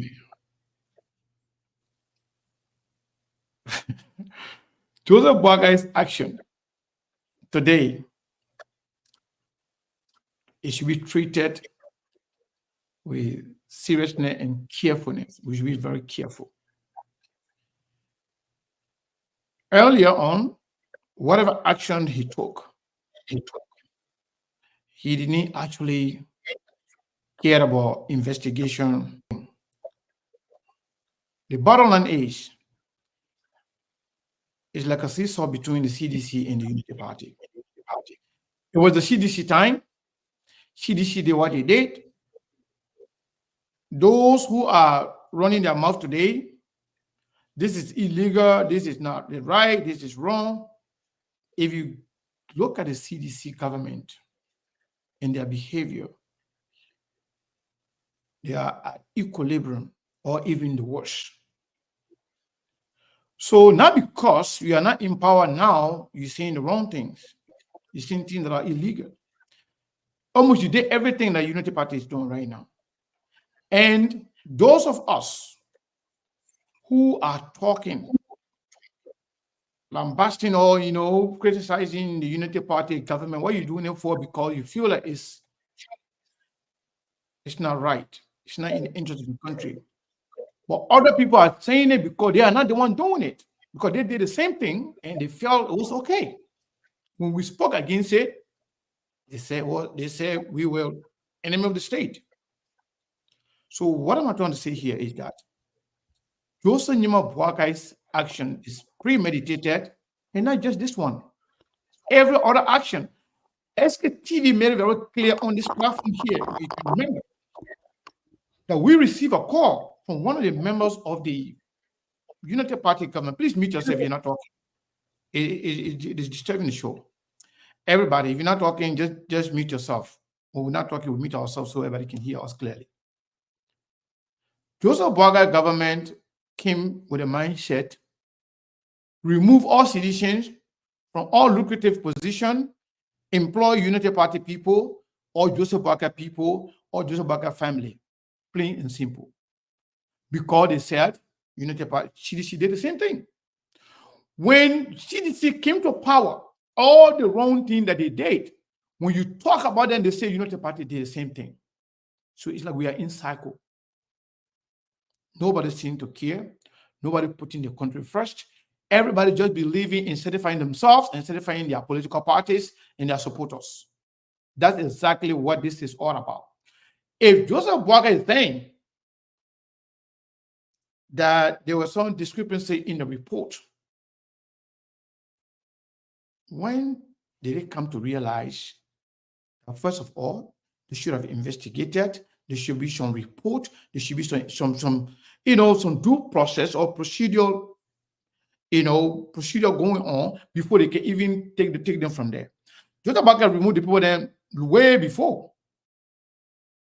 Because they they challenge it to go to Supreme Court. That's why we are here. And if the Supreme Court say whatever you did, it was wrong, it was illegal, that's one thing. But if the Supreme Court says there was procedural error means you didn't do it the right way. So the other government believe the way they are doing it now, they are doing it the right way. If the Supreme Court said it was illegal, that this is a new position, you're not supposed to remove them, you should get the chance that wait until their time expires, then that's one thing. But if you say it's just a procedural error, you just need to find a probable cause. You find probable cause means find a reason to remove them. Probable cause in any investigation. Some legal mind call it prima facie. Some people call it, probable cause or reason for investigation or reason that will make you to, establish an investigation. Reason. That's it. If Joseph Boakai is saying, I found a reason, I'm going to investigate them. While investigating them, I'm going to suspend them. We should be very careful how we going to attack the issue. Because if the Supreme Court has said this thing is illegal, do not do it, it's wrong, that's one thing. But the Supreme Court say, well, maybe you're supposed to do it, but you don't do it the right way. That's what procedural error means. You didn't follow the proper channel, you didn't follow the right procedure into doing what you did. So if they're saying they are doing it the right way now, I think it's important to note that Joseph Boakai, as the president, he runs the government. He runs the day-to-day activity of the government in the country as a whole. So he has the right to launch in an investigation into any member of the cabinet. And I think what we should be asking for, which I believe we will see that report that we're talking about. Mm-hmm. We should be asking for that report. The report that gave them the reason, the probable cause to suspend in the first place. But Joseph Boakai's initial action is the one that actually undermining their present action. Because they should have done that earlier. Why did they not investigate in the first place before they were removing the first time? And not only that, after removing the people, suspending the people, the same people that he initially appointed to those positions, coming back to appoint those people in this position, those are the things that undermine his action. Yeah. He as much as you have the right, legal right as president, but some of the action that you can take, it can undermine your action, also bring issue of credibility and trust.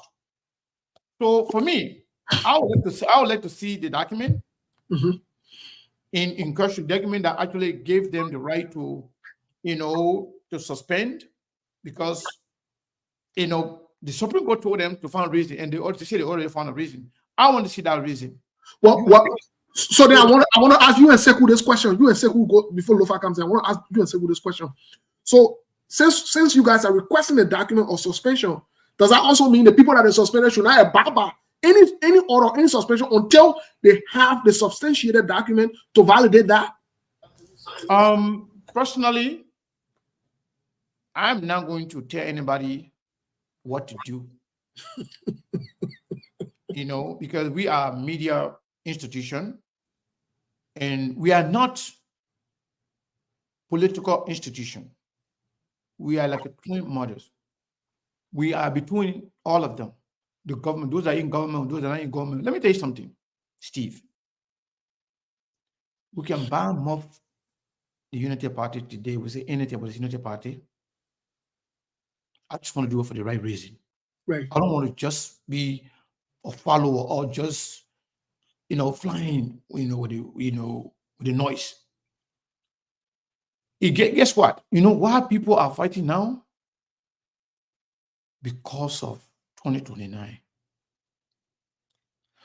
So I want to hear ordinary Liberian complaining. I want to hear regular Liberian complaining, but I don't want to hear a charge from CDC. CDC had all the opportunity to right the wrong. Okay. They made it worse. So Joseph Boakai people then too doing the same thing. So almost CDC and Unity Party are the same people. The only other project fighting because they are not in power. They did the same thing. They even did worse. So my question there, I will not tell anybody what to do. But what I believe, if Joseph Boakai want to be taken seriously, if you want people to trust him, the fact they already made mistake, procedural error in the first place, if you're getting it right this time around, let it not be secret. Let forget the fact. That will vindicate him.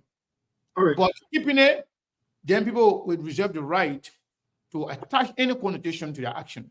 Most definitely so. Sheku, real quick, one minute so we can go to Lofa. What say you? Yeah. Your question you asked, if you look to the last part of that document, it said you are also advised to make yourself available to the GAC for investigation. You are advised to make yourself available to the GAC for investigation. That tells you that this is a cartoon situation. You're not fools, but you compare. You are compared to cooperate with the investigation process. So, like Sekou said, look, let's for this particular document. The people can give us a document. We need to see I'm not what sure if they is in will. that. I'm not sure if they will, but you can ask for it. We'll be happy to have They, it. they should give it to us. They should give it to us, and we are asking them. Even if it will cost us to do that in the written communication, it is our responsibility to do it. I will call one or two persons and see if we can have access to the document, probably maybe tomorrow, so we can display it here on the show, so that Liberian people who are following the radios will understand exactly what the reason, what do we have in that document that making these people to go through the kind of trouble. If it is a witch hunt, as everybody is calling it, fine. But we are not here in our capacity to call it a witch hunt. Other political prudent can refer to that as a witch hunt, but we are only looking at what are the probable causes that is making the president to suspend these people. That's what we should be looking at this particular point. Okay, thank you. Lofa, my man, I know you've been listening to the conversation. Welcome to the show. What say you, my man? What's going on? Well, thanks, guys, for the invitation. Great conversation, by the way. Good to be on here. I see the busman Milburn is in the back. Want to acknowledge the busman himself. Guys, to be honest with you, per this conversation, and I apologize, guys, I couldn't turn my camera on because I'm on the phone. You all know that, so that's why I'm not turning my camera on. But it is easy for one to simply make this appear as though this is something that, based on the legal aspect of it, what is happening in Liberia is okay. All right. There are several procedural errors that nobody can play blind eyes to. You cannot ignore the reality here. And it is clear, all right, like outside, that this is an act of retaliation on the part of an individual who promised Liberian unity. Honorable Boykai, President Boykai, ascended to the presidency on the mantle of unity. He claimed that he would have unified the country. He claimed that he would be law abiding. Liberia today is heavily divided.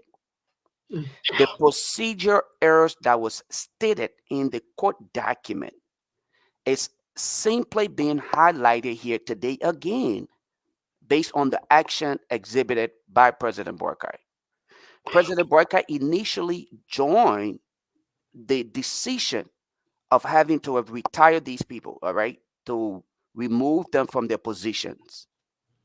And then when it was realized that, look, what you're trying to do here, I mean, it's not within the confines of the law. Based on the procedures that's supposed to be followed, you're not supposed to do this.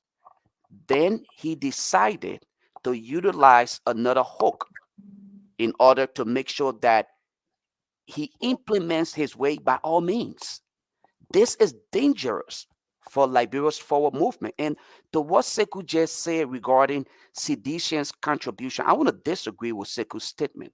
Regardless of what political party you're a part of, bad governance should not be ignored because you associate with that political party. Okay? It should not be. UP did the same thing. They served for 12 years. Under the UP leadership is when we got this tenure position, the issue of tenure position. And CDC dwelt on it. So was it okay for us to say to UP folks yesterday that they had no right to open their mouth when they were pretending to be advocates and activists yesterday? We cannot do that. All Liberians with the constitutional mandate to hold their government accountable when they are proceeding in the wrong direction. So we should not try to silence certain group of people because of their political affiliation. I don't think that's the right direction. What I'm seeing and sensing here today from the UP government, they are retaliating. They are showing some level of just being vindictive on the part. And when people describe it as being vindictive, I can say wholeheartedly that I agree with it. Because if you follow some of the stewards of the Unity Party, when they speak on the issue, they reference President Weah as uneducated, all right, inexperienced, but you are still implementing from his playbook. You're implementing from the inexperienced, uneducated former president playbook, but you want to be considered the experienced and sophisticated ones. It's shameful.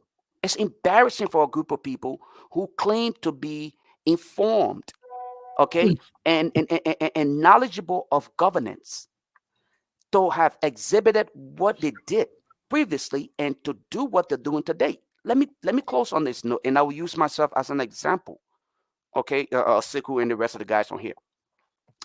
I saw today that they have police officers who went to the facility and demanded that employees turn over their devices. That in itself is wrong. The police officers cannot. What if there are sensitive information on those devices? The process here, and again, like I said, I'm going to use myself as an example. All right, I have multiple devices. All right, as a state agency employee, with my techs, I have one of my laptop at home. I have one in the office with me over here. I have a mobile phone that I walk around with, and I have a credit card that bears my name with over $75,000 of credit limit on there. All right, to make procurement purchases for the agency when needed. Now, if God forbid something were to happen, if my supervisor demands that I turn over those devices, that is the procedure. That's the process. I hand it over or leave them in my office to be a part of the investigation. But no police officer is to walk to me and tell me, turn over your laptop or turn these things over. I'm supposed to leave them either in my office or turn them over to my supervisor.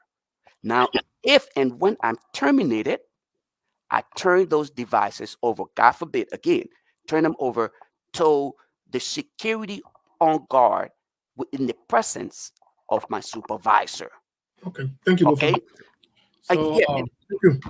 let me say this. I want to say thank you to Dr. Lofa Julius. I love Lofa, and Lofa and I, we have not, always agreed, but we respect each other, and he's a brother that I love. So I am not saying I have no right to question the fundamental right of any Liberian, regardless of your party affiliation. That's not what we are saying. We are speaking from a moral standpoint. We are speaking from an integrity standpoint. We are speaking as to the magnitude that your voice will have on our given topic. Seditians are Liberians. Seditians have the right to speak on any issue, regardless. Likewise, other people, other Liberians like me, like you, like other people, we have the right to checkmate CDC and seditians. Sedition, like you people are doing right now, like I said initially, we are just in cycle. When CDC were doing the wrong things, when they were asked, they say UP did it yesterday. You people doing it today, when you ask them, CDC did it yesterday. So we are in cycle. So we, the ordinary Liberians, we should be able to tell them the truth. CDC has no moral ground to speak about corruption. They have no moral ground to speak about bad governance. They have no moral ground to tell somebody, say, what you are doing right now is wrong. Everything they did, whether procedural matter, whether, following due process or respecting the Constitution, they violated everything at the door. In fact, do you know how many attempts CDC made to cancel the tenure position? Many times. We called George Weah a dictator, an emerging dictator because of that action. In fact, when Liberia Anti-Corruption Commission that's supposed to be investigating government agency and forward to the Ministry of Justice for possible prosecution, they flag ministers and agencies that they were found corrupt, they were involved in corruption. Guess what George Weah did? George Weah called for a meeting, calling a ministerial retreat in Ganta. When they removed the people who investigated and found his minister corrupt and forwarded them to Ministry of Justice for possible prosecution, you know what he told them? We suspend everybody, but they are free to reapply. That was a way of getting rid of the people. What moral ground of CDC will have to even talk about action like that? They are all playing in each other playbook. They are all corrupt. They don't love the country. They are all in it for themselves. Everything they are doing it because they want to compensate people that supported them during their elections.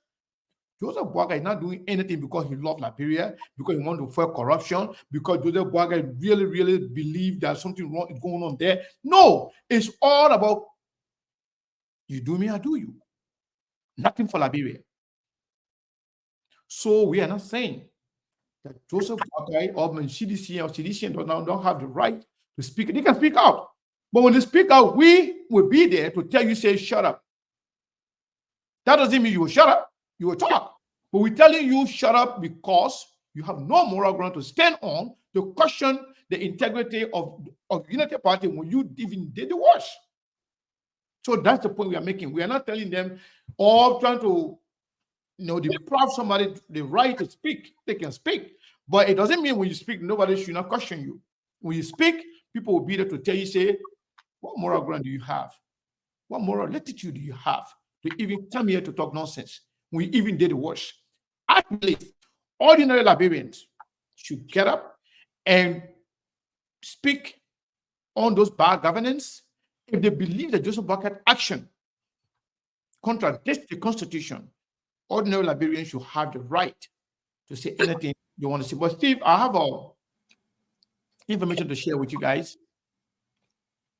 I don't know if you want me to do that or you just. This is a quick information similar to the same conversation. Okay, go ahead, please. It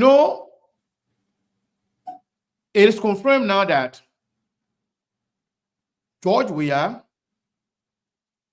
wants to run everything that you see right now, they're doing it because they want to make sure that all of us, everybody else, to join them to make Joseph Boakai government bad. Joseph Boakai already making it bad for himself, but they want us to help them make it bad more so that CDC can come by 2029. George, we had a meeting. He had a meeting. He told the people, he had a meeting with the diaspora Liberians. Told the people, let's reactivate all the chapters in America. Let's plan a fundraiser to support the party.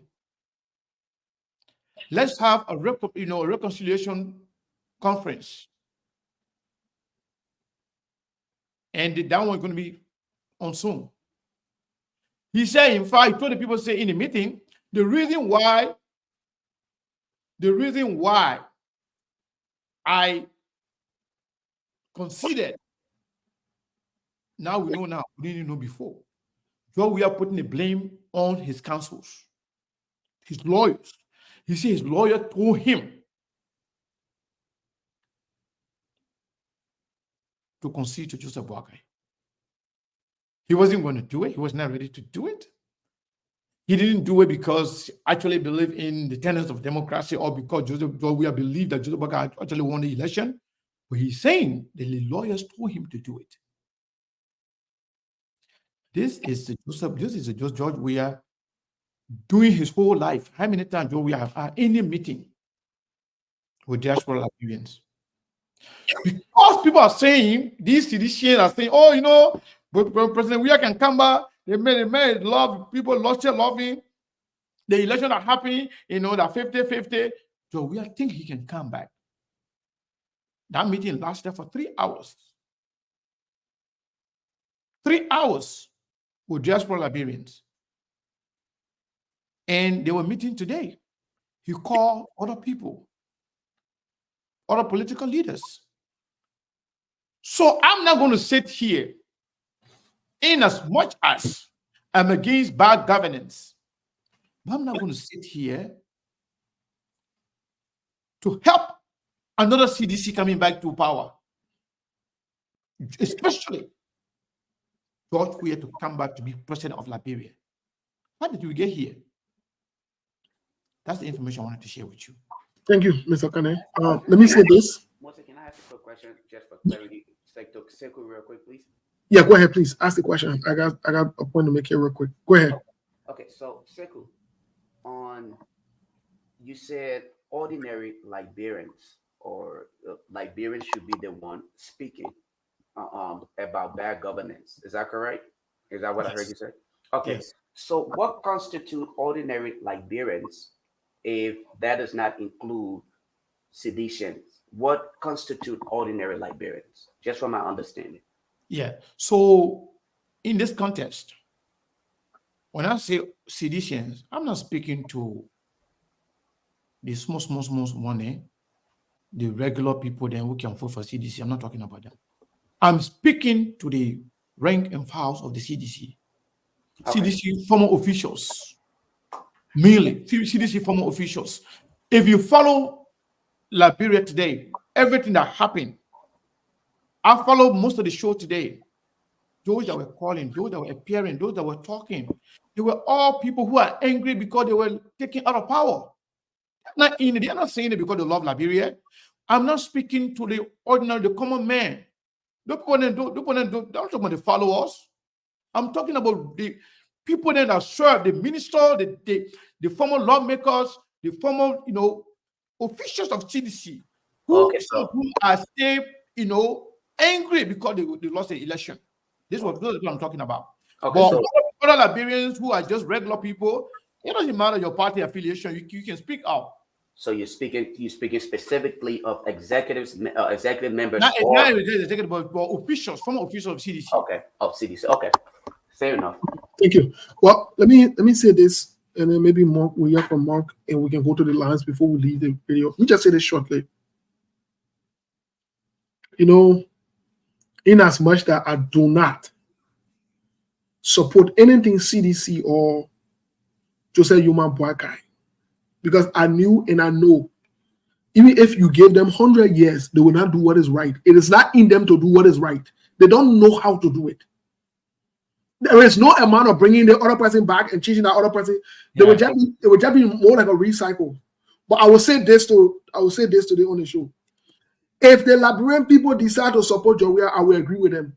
And Jawia has the right to run again. Let me say again.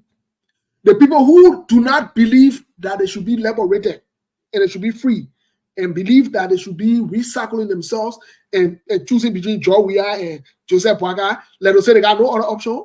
If they want to bring Jawia back, I support it. What thing that concern me? We'll be ready again and we'll remind them about the same way how we're reminding them about Joseph Boakai today. We told them about Joseph Boakai.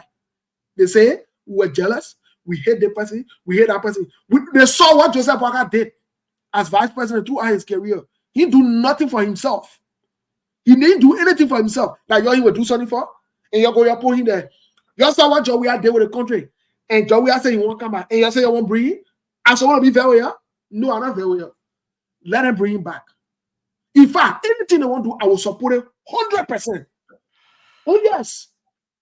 We'll get to the land. That means we'll get very well. So before we get to the last Steve, let me just inform you that Top FM will be hosting the newly elected representative, Jeremiah Soan, on top of the hour. That will be about 1 o'clock. Our time here will be 8 p.m. in Liberia.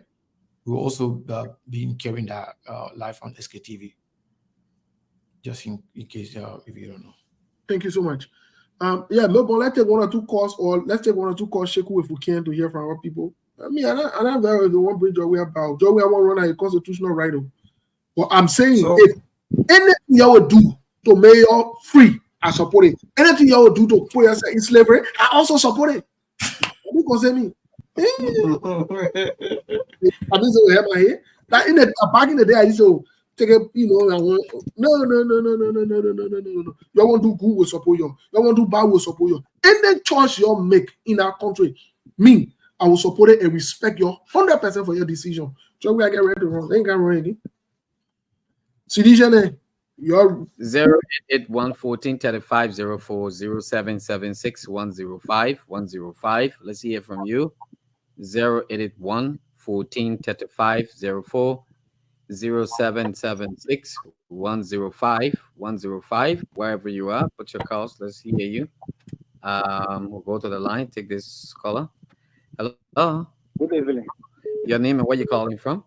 I'm P. Abraham B. Wuse, and I do join you from USA. Abraham, welcome. Let's hear you. Thank you for all of the analysis and the topic on our discussion. I am a physician and I will still remain a physician. But Mr. President Boakai, I'm not really against President Boakai and those who even voted him or his government officials. What I have problem with is that people have to understand change. And that's why the Liberian people make the decision they make. It wasn't wrong, but I have to consider it wrong because there's nothing. And that's why I said we can't continue to be doing the same old thing, different results. If we was hunting people, if we was dismissing people, if we was doing extrajudicial killing, it was wrong. Today, Boakai are dismissing people. Boakai is dismissing people, and Boakai, things are going all wrong. Boakai, if you want to fight against corruption, no, let me tell you, you cannot suspend LTA commissioner, governance commissioner, when married to NASCO and local, when Grace Pay is getting representative money, 4,500 for furniture, why can you suspend go on an investigation? Thank you. Where is the investigation for the inaugural money given to Madam Family? So these are things we're saying. There's no need to change President when Boakai are coming to do the same almost thing. Thank you, Chief. Thank you. Let's take another person. Hello. Yes. Your name, where you calling from? Keep your calls coming to 081 1435 04 0776 105 105. Good evening. Hello, Your name, where you calling from? my name is Patu Kamara. I'm calling from DC2. District 2. Welcome. Let's hear you. Which country? Montserrat? Yeah, Mosararu. Good. Let's hear you, ma'am. Yeah. This is how to say my children, you're sitting over there, you're taking. We confused in the country now. We confused. But what we are doing is much better than this where we see our future. It's much better. We say what? So we are, and we know that the one that he did for us, it's true to us. They will bring it back.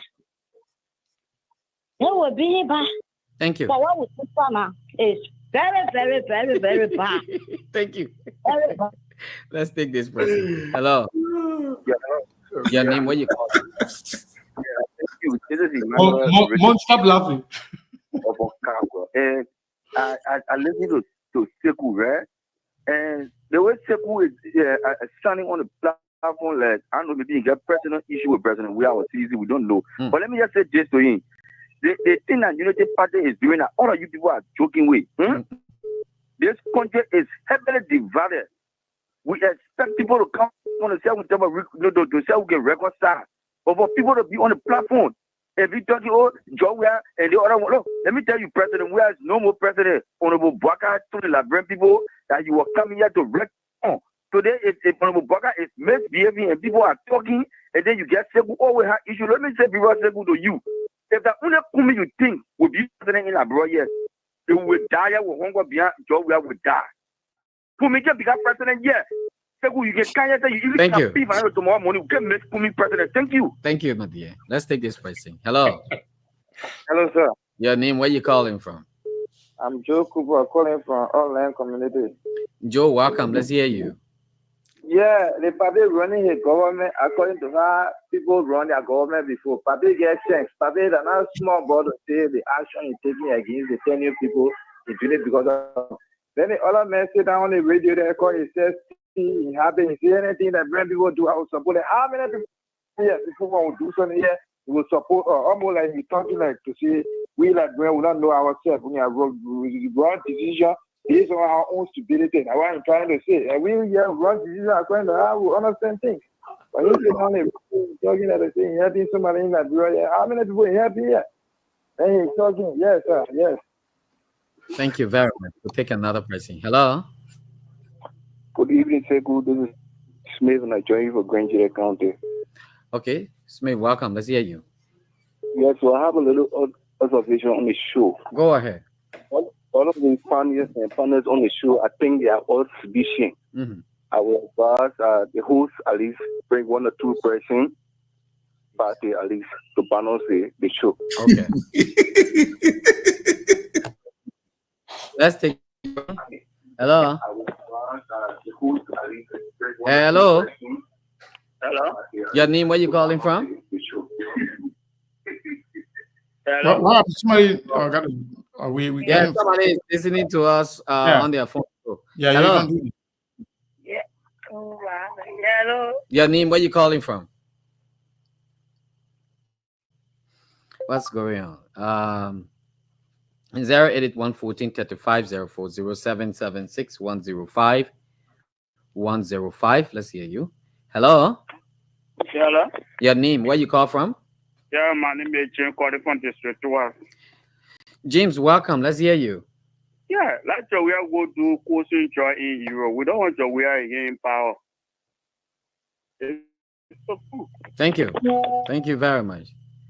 Thank you very, very much. We're going to take two more calls and then we leave it as it is. 81 1435 04 0776 105 105 081 1435 04. This pricing. Good.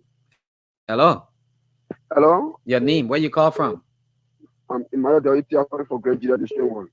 You call from Grand District 1. Welcome. Let's hear you. Thank you very much. Mhm. You know, if election comes and go, we need to unite ourselves Mhm. and we see how we can develop the country Okay. and start, wish country people and also start saying that since the government did this, we ourselves we will do it. And when always when you say A, it carry the country backward because when somebody will be 30 years old and you say these things, when you spend 6 years in power, the person will be 36. When the next government come and say the other government did it, we ourselves will do it. Then it means we'll have develop Liberian. Thank you. So these people have to put themselves together and start wish hunting people. Thank you very much. Thank you. Let's take this person to be our last lucky caller. Hello? Yeah, how are you? I'm okay. Your name, where you calling from? Yeah, I'm Secretary General of the European Electoral Response Bureau. I'm calling for Sophie. Welcome. Let's hear you. Let's hear you. Okay, you know, SK, I mean, for after all the panelists, SK asked a question, what I know, what JFB is doing is right. For us, what JFB is doing is right because JFB is giving accountability. Everybody should just see worship on their service in government. You know, all that government officials that were appointed to any position, you told it to the you forget, and they were campaigning. You know, also some of them were appointed they were appointed as campaign manager, campaign coordinator for Great District and other areas. So why I can't look at that? The people violated the code of conduct, so you want for the people to violate the code of conduct, then they remain in that position. No, man, we cannot do that, man. When you're speaking, you should speak, you know, you should be balanced. You can't just be talking one way. I don't want to always say this, violate the code of conduct. All right. Thank you. Thank you so much. Thank you. Let's squeeze in this person. Our guest will soon be here. Hello? Yeah, hello. Your name, where you calling from? This is Amos Down calling from Drew Whiskey. You call from Zweju?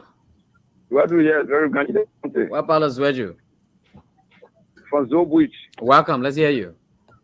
Thank you very much. You know, it's just an reminder or advice I want to give to those who in the media. The media can function as a weapon of mass destruction in the way they deliver things. They also function as instrument of development in the way they deliver things. I think we'll go on anything that will promote the country. They want to be thinking about instead of joking news. Webly the joking the nail. Webly the joking the nail. Be clear straight. They knew the joking. They knew what the president is doing. Suspending people. He said that they should come to investigation. If they're not guilty, they go back to their job. If they're guilty, the law is state a course. But the way in which the people are presenting that, if they say that they made it totally wrong, for me, from my side, not wrong. I'm not supporting him or I'm not against him, but what he's doing is right. So Thank you. Thank you. Thank you. What that has to do with the way it's being presented. Everybody. Well, before we take another call, I want to remind our audience today is Friday, and we are Monday Circle to please pin our Cash App and Zelle number on the screen as we take more calls or before we can elaborate any further. The tradition. Yeah, let me leave it with you guys. Let me leave it with you guys right now, and then set the camera for the representative. Yeah. Thank you. No problem. Do that once you are all set. Just let us know, and then we'll take it from there. Okay. Yeah, the portion of the show will turn it over to Seku will be in charge because my 2 hour over, and we say we're switching around. No, you're not running no from the way well. No, I got you already know what time it is. You know the situation that happening in Liberia is a very sad situation, right? That's why the people want that country to be. That's why I keep telling folks, with the present condition, with the present crop of voter, every time we practice democracy, Liberia stand a chance of going backward. We will never make progress because now you're seeing the argument that the panelists on SKTV, they are sedition just because we took a stand from ANC now to CDC. Look, let me tell you something. The people who keep anticipating that something better will happen, we will be stuck with the Unity Party and a payment. Like what I tell you, Liberia is considered an El Clasico. It's Real Madrid versus Barcelona, and nothing is going to change. You heard the colors. Look, Sekou, let me tell you, it can even happen in the great United States. When you set bad precedent in politics, it comes back to haunt you. And that's why I agree with you 100% that CDC did exactly what Unity Party people are doing. Like Joseph Boakai just couldn't wait to stick it to sedition. And the same thing happened here. Let me give you a simple scenario. You know, back in the day when Bill Clinton was president, when they got that, or George Breyer died, Baron White, and Bill Clinton, before he could leave the presidency, there was a law that said that is the president right to appoint a Supreme Court justice. But in 1992, when George Bush died while leaving power, when the Supreme Court justice died, Joe Biden came up with an idea that they called it the Biden rule. At the time, he was the Senate Judiciary Chairman in the Senate. Joe Biden, the same Joe Biden who president today. Before Bush died, who appointed a justice to leave power, he said no.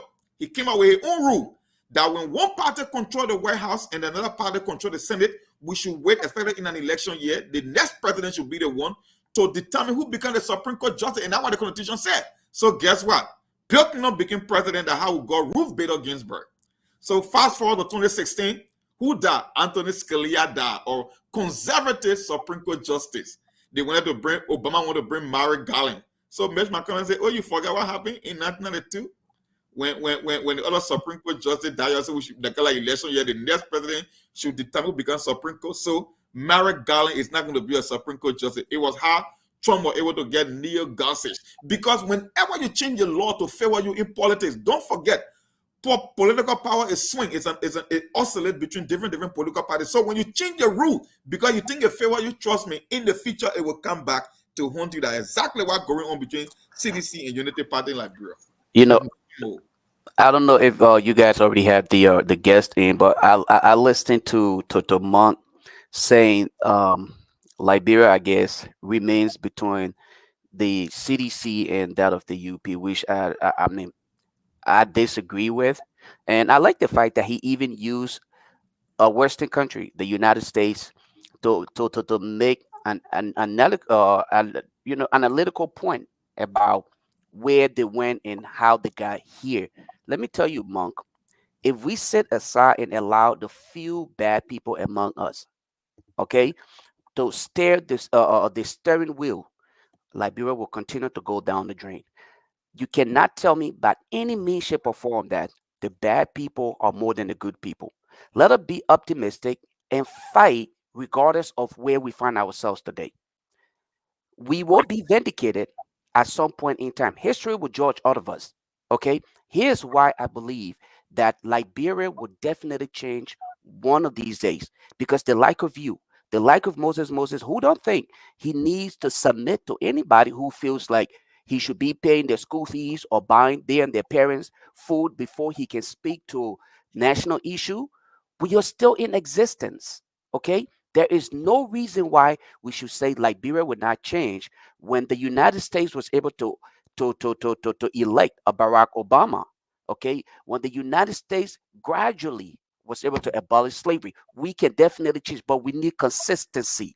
We need to be consistent in our fight, and we should not be partial when it comes to these things. When you listen to some of the things that these people are saying, it's because they have not had the exposure like you and other people have had. So it is upon us to continue to bring these information to them and try to educate them. You can do your part. Okay, I'm not disagreeing with you. You can do your part, but the entire party line politics will play. And eventually, I am very optimistic that we will change Liberia. Our generation should not give up on Liberia. We can change Liberia if we are consistent in the fight for a better Liberia. So, I'm just saying that while it is true that I partially agree with you, we can still change Liberia. Consistency matters. Thank you, Lofa. Yeah, so thank you so much. Before we transition to go to our guide to Top FM, we have a call here.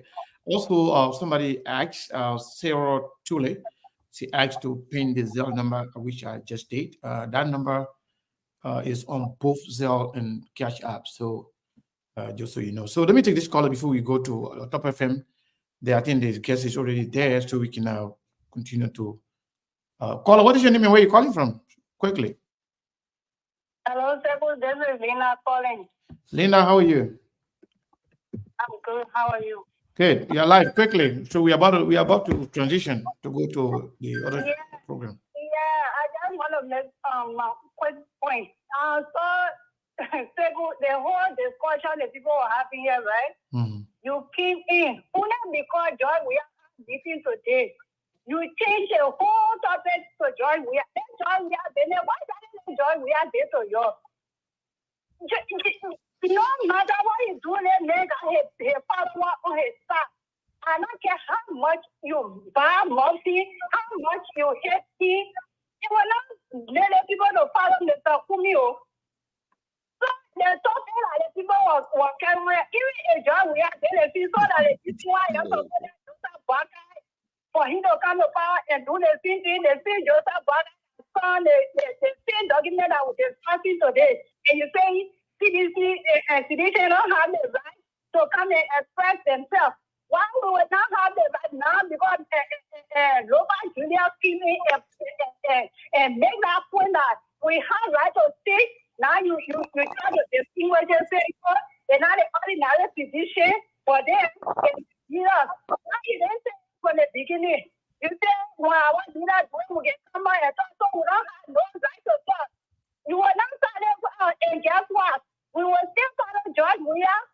We will keep following him until when he gets out. You wouldn't hang because George Weah saying coming back to run. When George Weah come back, if the Liberian people don't want him, and what he had recently, if they don't need him no more, you will see they will vote for maybe the person that you want there. The person one up there, the person that you see that we can claim it.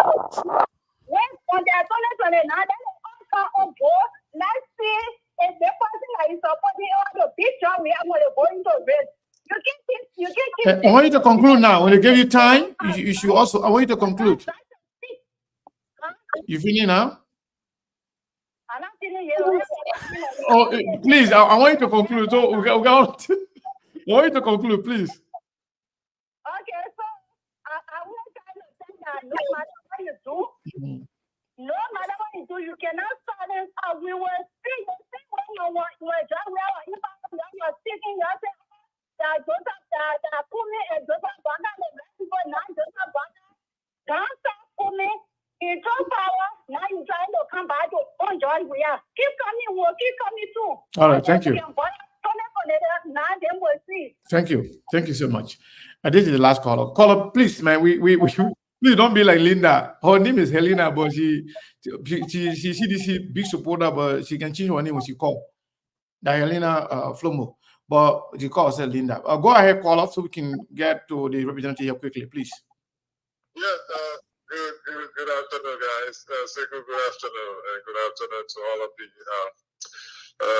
panelists on the show tonight. This is Abraham Price. I'm going to show guys. Listen, man. I have heard all of you guys articulate issues very well. And, you know, but I stated that true rights cannot make a wrong. It doesn't make the wrong to appear as a right. You understand? There are things that are happening in the society in Liberia that it needs to be spoken about. Firstly, the Supreme Court ran a decision in a case. That is such a case should have simmered in and allowed the decision of the Supreme Court to at least settle down. That's one. Two, you have an issue with tenure position. This is not one of the issues that these people are just operating at the will and the pleasure of the president holistically. Because you can just not dismiss these people. That's one. Secondly, appointing, there is nowhere in the regulation that formulated the LTA or the tenure position state that they can appoint temporary people to that position. So in essence, that is a violation of the laws that constitute the LTA compositions. Because now they have appointed removed all of the commissioners, suspended them, and appointed acting people. Who are they going to answer to at this point in time? So it's just wrong in all its perspective, and I think because the legislative branch, the Senate, has refused to confront appointees for the 10 positions. So the president have reverted appointing acting people. I think it's just not, it doesn't speak well for the society. And I heard Sekou, No, I want you, Brian, we don't have enough time. I want you to just conclude, please. I heard you say that this is a sister battle between CDC and but Sekou, the question goes to you. Which of the political opposition that you know that speaking the issue in Liberia other than CDC and Senior Freeman? Nobody. So, I mean, it's about time to call on these people to speak for the society. Because if nobody speaks, somebody will have to fill in the gap. So, you know how I like to say, but I know you got a tight schedule right now for your guests. Yes, please. But maybe later on before you guys spill out. Yeah, maybe before we close, you can come back and right. Thank you, man. Thank you so much. So, Top FM, if you hearing us, you can bring the representative on the camera so we can have this started campaign. Okay, all right. So the people are ready. Whatever you're doing, folks, and however you're doing it, I'd like to say once again, good evening. The name is Sheku Kuruma. We have with us Honorable Jeremiah Soan. He's in the studio here with us right now. Honorable Representative Elect, how are you, sir? I'm good, Sekou. Thank you very much for this opportunity. Okay, thank you very much. Tonight, let's do some adjustment quickly. Wow, quickly we have to do some adjustment. The sound is heavy. It's very, very heavy. Honestly, from our end here, it's not too bad. It's not bad from our end here. Okay, no problem. Once it's not bad, no problem. Just leave it as it is, Oliver, and let's quickly bring in our guys from all the way the SKTV in the United States. We have Brazilian Mark, we have Lofa Julius, and we have the host himself, Sekou Kane. Guys, you won't mind saying hello to the representative elect? Representative elect, Honorable Soan, how are you? Can you hear me? Okay. Yeah, I'm sure. I'm trying to see how best he will get. He was shaking his head. Maybe he was not hearing us. Yeah, that's what I'm trying to do right now. Well, you can hear me, Sekou, right? I'm hearing you directly from my gadget. Okay. I want to get you very clear. That's all. Okay, let's do that. Do for him to get you loud and clear. I'm sure he will get you now. So go ahead, let's see. Hello, can you hear me, sir? Yeah, bit. I hear you now. Okay, thank you so much. Yeah, I want to say welcome to the platform, and let me acknowledge you. The very first time we spoke to you, it was on I think a few days ago, day before yesterday, when you were not yet confirmed a winner, and you promised that, if the results are final, you're gonna, have time to talk to us. And the good thing is you already have our partners there with you in Dredu. So can you take a minute to just introduce yourself to the public, to our followers around the world, and those in Liberia?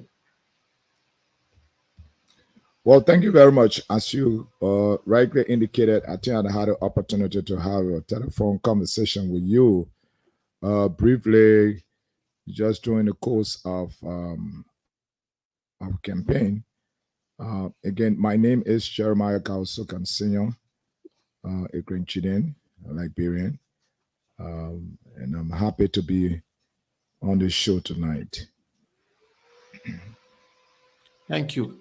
Thank you. Before I go to my colleagues, let me just ask you one question, then I will switch to my colleague. They can ask a question if they have one.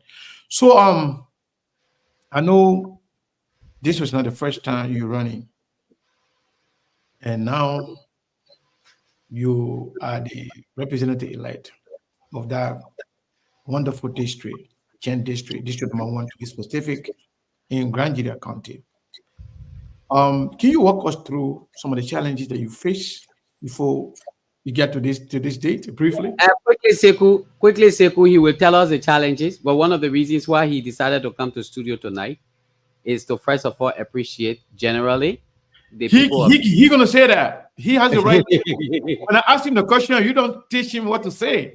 When I ask him the question, he can begin his communication with whatever he wants to say. Okay, good. Yeah. So I mean, I think the honorable man is capable enough to answer the question the way he wants to, and the reason why he's there, he should be able to do that. So just allow him to answer the question, please. So, sir, I was just, wondering if you actually can briefly just walk on through, because it seems like the elections in Liberia now, it demands some level of consistency. Like Monk would call it dress by dress. If you do it 1 or 2 times, or maybe the 3rd time, they will say, well, this man suffer for this thing here, let's give it to him. And those things demands a lot of, tax. So we just wanted to know, some of the challenges that you went through before get to this point, if you don't mind. Well, thank you very much. Let me take this time. I have a very unique way of probably speaking to my audience when I appear every time, and permit me to go through that. I will want to, first of all, take this time to greet superintendent or the acting superintendent and the county authority, the mayor or the acting mayor and the city hall staff. I want to take this time to also say good evening to all of the religious leaders, including both the Muslim and Christian faith. I want to greet all the mothers and fathers, brothers and sisters in the market, all of the business association, and all of the pen rather the graduate school system, including even the elementary schools, the youth, and all of the civil society actors. Every man, woman, boy, girl, father, mother, sister in District 1 and grandchildren, I want to say good evening to everybody. I want to take this time first tonight to officially inform you, as you may have already heard, that the elections is over, and District 1 has produced a winner, and that winner happened to be your own son, Jeremiah Soan Sr. I want to take this time to thank every person in the 56 community of this district who went to the polls on April 23rd. Each and every one of you enter a room out of the 46 polling places, and you selected and chose me. I want to say a big thank you, a very big thank you. Of course, reaching today, it was not a walk in the park. It was not an easy one. That's why we got our song, our campaign song. Kiki liki, kiki liki. That small play with pass. For the 1 district. That small play. I heard that song the other day. Yeah. Kiki liki, kiki liki. That small play with pass. For the 1 Socan business. That small play with pass. I want to say a big thank you. I mean, we entered the race, the political landscape in Grand Chile County, particularly in Chen District, somewhere around 2015. We have invested heavily in this district, in the infrastructure, as well as human development. Why always making sure there is peace and reconciliation or unity above all, even among the youngest or the oldest among us. And so we maintained that over the years. We went to election 2017, we did not make it. We did not falter nor waver. We remain consistently engaged with our stakeholder, our constituents. We remain consistently engaged and committed to developmental initiative, whether it's taking our compatriots on a South-South tour in other countries, including Europe and America and Asia. We remain consistently engaged with the students community.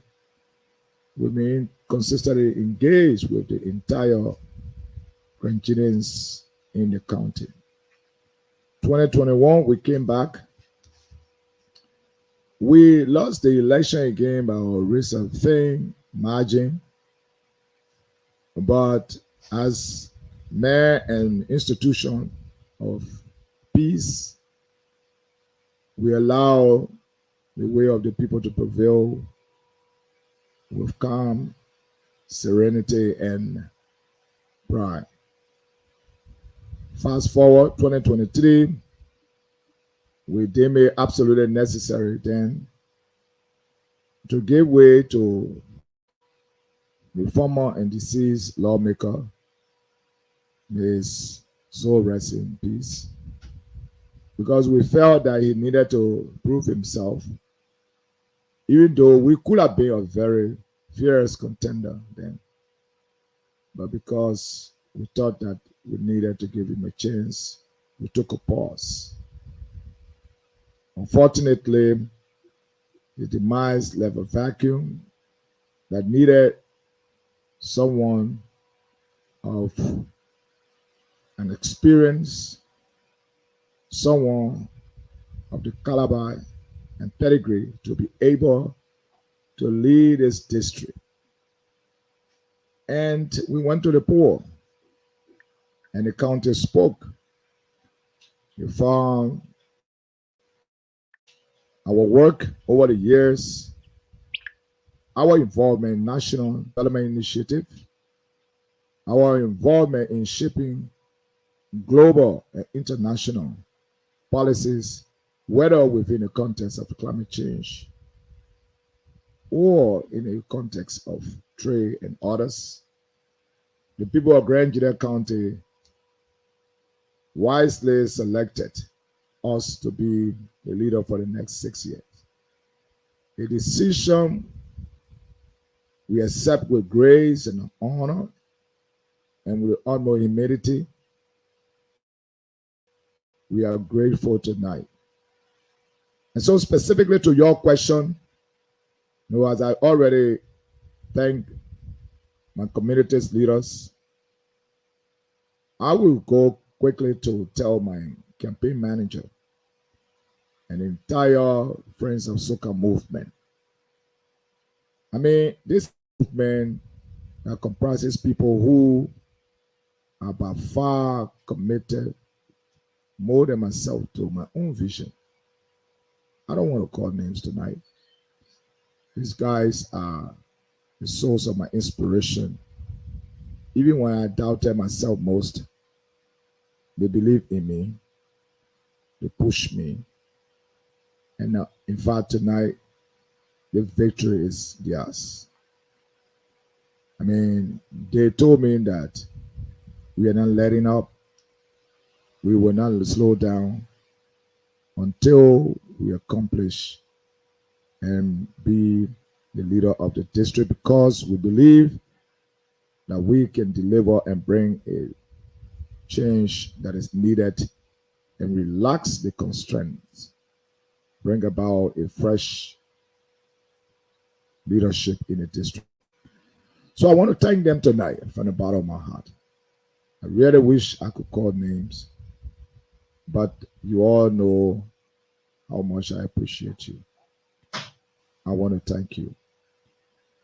Also, directly to answer your question, Yes, I mean every competition, no one tells or no one can say that it is a walk in the park and it's something that we did without challenges. That's I don't see. Even eating a food that is delicious, I think there are challenges in there. If you are not careful, you get choked.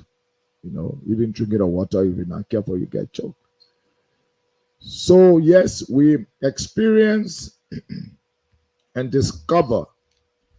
But what is most important in the process is we have learned great lessons along this path.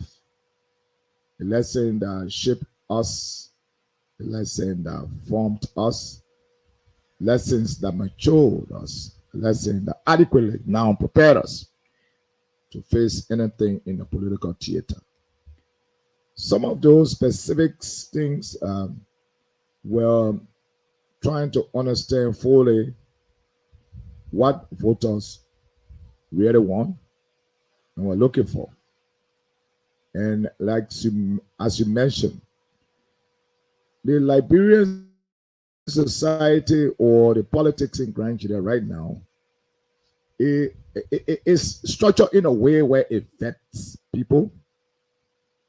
It is rare that a person will just enter the space and walk away with a victory. I think it's well structured now where people want to first of all see and understand your vision, and they think that in one cycle of an election is not sufficient enough. So you have to go once, you have to go twice, and then maybe other go 3 times, and then the 4th time before. In my case, it's the 3rd round. So we learned that. We also learn in the process that many of the people, the crowd politics does not work because the crowd does not really indicate whether or not you're going to win. It's almost like the opinion polling nowadays in developing countries, and more face some challenges. A lot of projection unrealized, the deviation widens. So the crowd politics in our local context is not reliable nowadays. Especially in this gone time, we were very particular on really identify who has right in the district. And that was one great lesson that we learned. We identified those who had a card. And I can tell you that everyone was magnanimous and opened up and welcomed us and shared with us. Not only they identified those who had the right to vote within the district, but they will go a extent of telling that the person or the family there do not have right here. So we made a decision based on that, and that was key. Always, you never have enough money. No matter how you mobilize your resources, you will always need resources because the needs and all the operation of campaigns are, very difficult to master. The emerging issue, the strategy is very elastic. So are the resources requirement to be able to implement the strategy. And so, while be it throughout it, we never really suffer a kind of difficult time of funding. We have never always suffered any difficulty when it comes to funding our campaigns and operations. We spent, for the very first time, more days in a county, in a district, than previous time. I'm going to 25 days. In time past, I was averaging anywhere around 7 days. So a huge kind of thing. But it was very exciting, that the interaction. And so reaching this far, you can look back and say, it was a very great and rewarding unforgettable moments. One thing I can tell you, throughout the moment, my team was highly spirited, always committed, and the cohesiveness of the conversation and the coordination also make us to pull this off. Of course, as the most mature and structured organization, we are very proud that we reached this time. But overall, this victory is not mine. It's not the institution. It is for the people of Grand Jida County. It is for the people of District 1.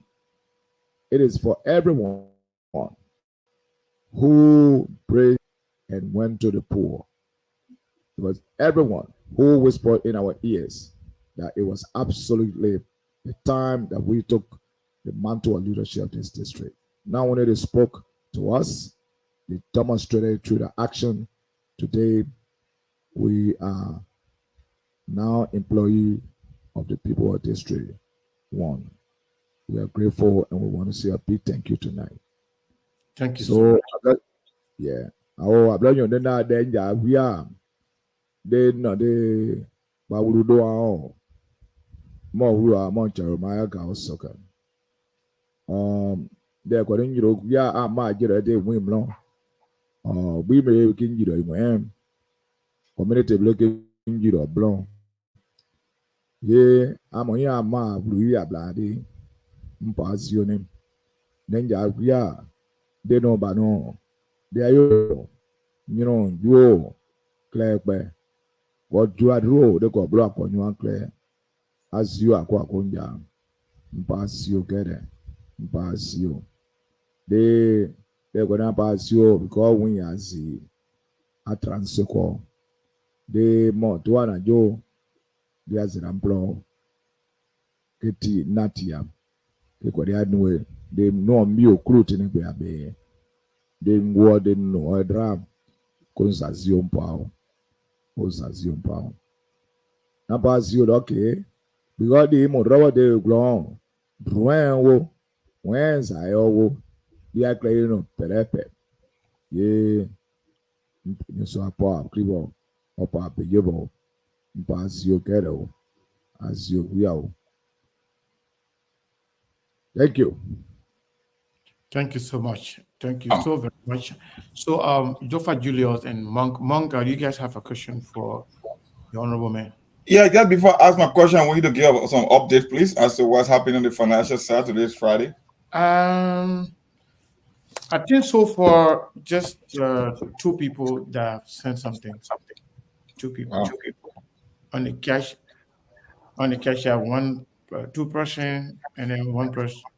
One person on cash app and then 1 on Zelle. Wow. So the trend continued from last Friday. That's not too impressive for SKTV folks. But anyway, let me switch to the honorable lawmaker once again.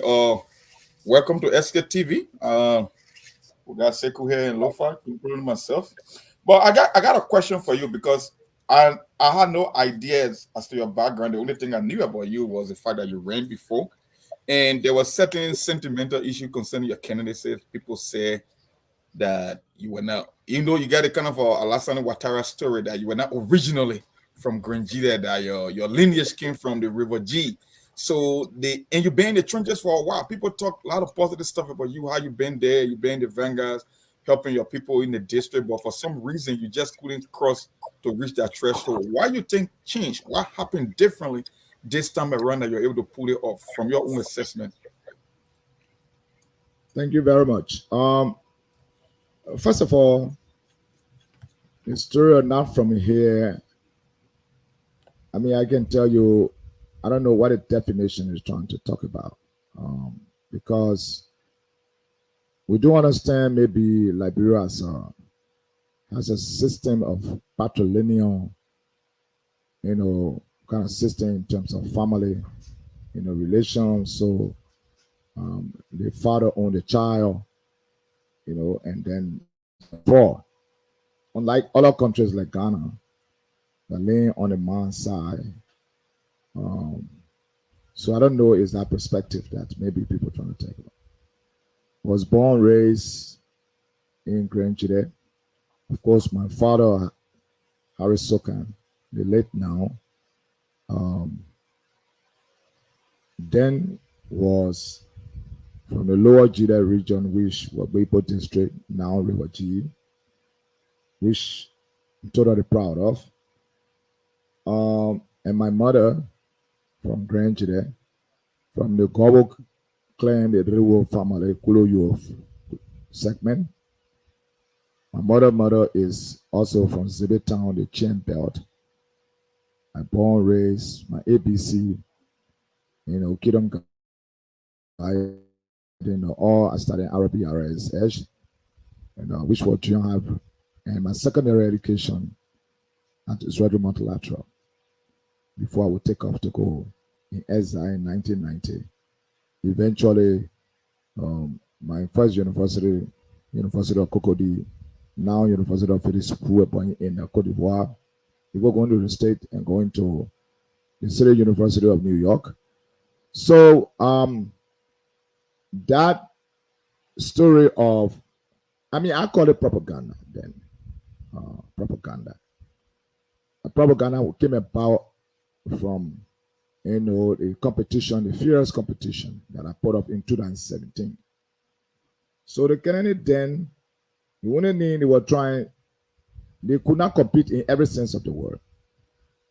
Financially, messaging wise, in terms of substance. I was reversing the status quo, the order of the day, where people were only looking at soft element of development, the abstract component of development, where you give handouts. But I was involved with traceable, verifiable, indisputable interventions, tangible projects. So the opponent then didn't have a message. So the struggle, and then they were lucky to find something, a cliche to run with. So the whole cliche they had was, a man is not from here. Wow. Well, I can say they succeeded to some extent because I did not follow them to the trenches, like going to the villages to introduce myself to my own parents, because I left the country in 1990, came back 2010. A lot of years between there. So the generation that I knew then when I came back was not a generation that I met. So the opponent took advantage and created a story, that was so in area that I did not venture into or didn't reach.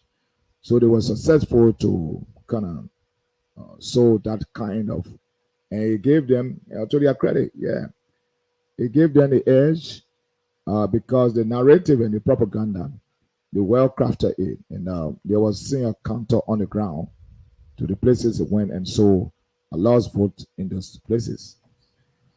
This time around, what I did, I realized that what I did. So I went after all the propaganda, unrooted them, and diffused them. And my narrative overran all of that.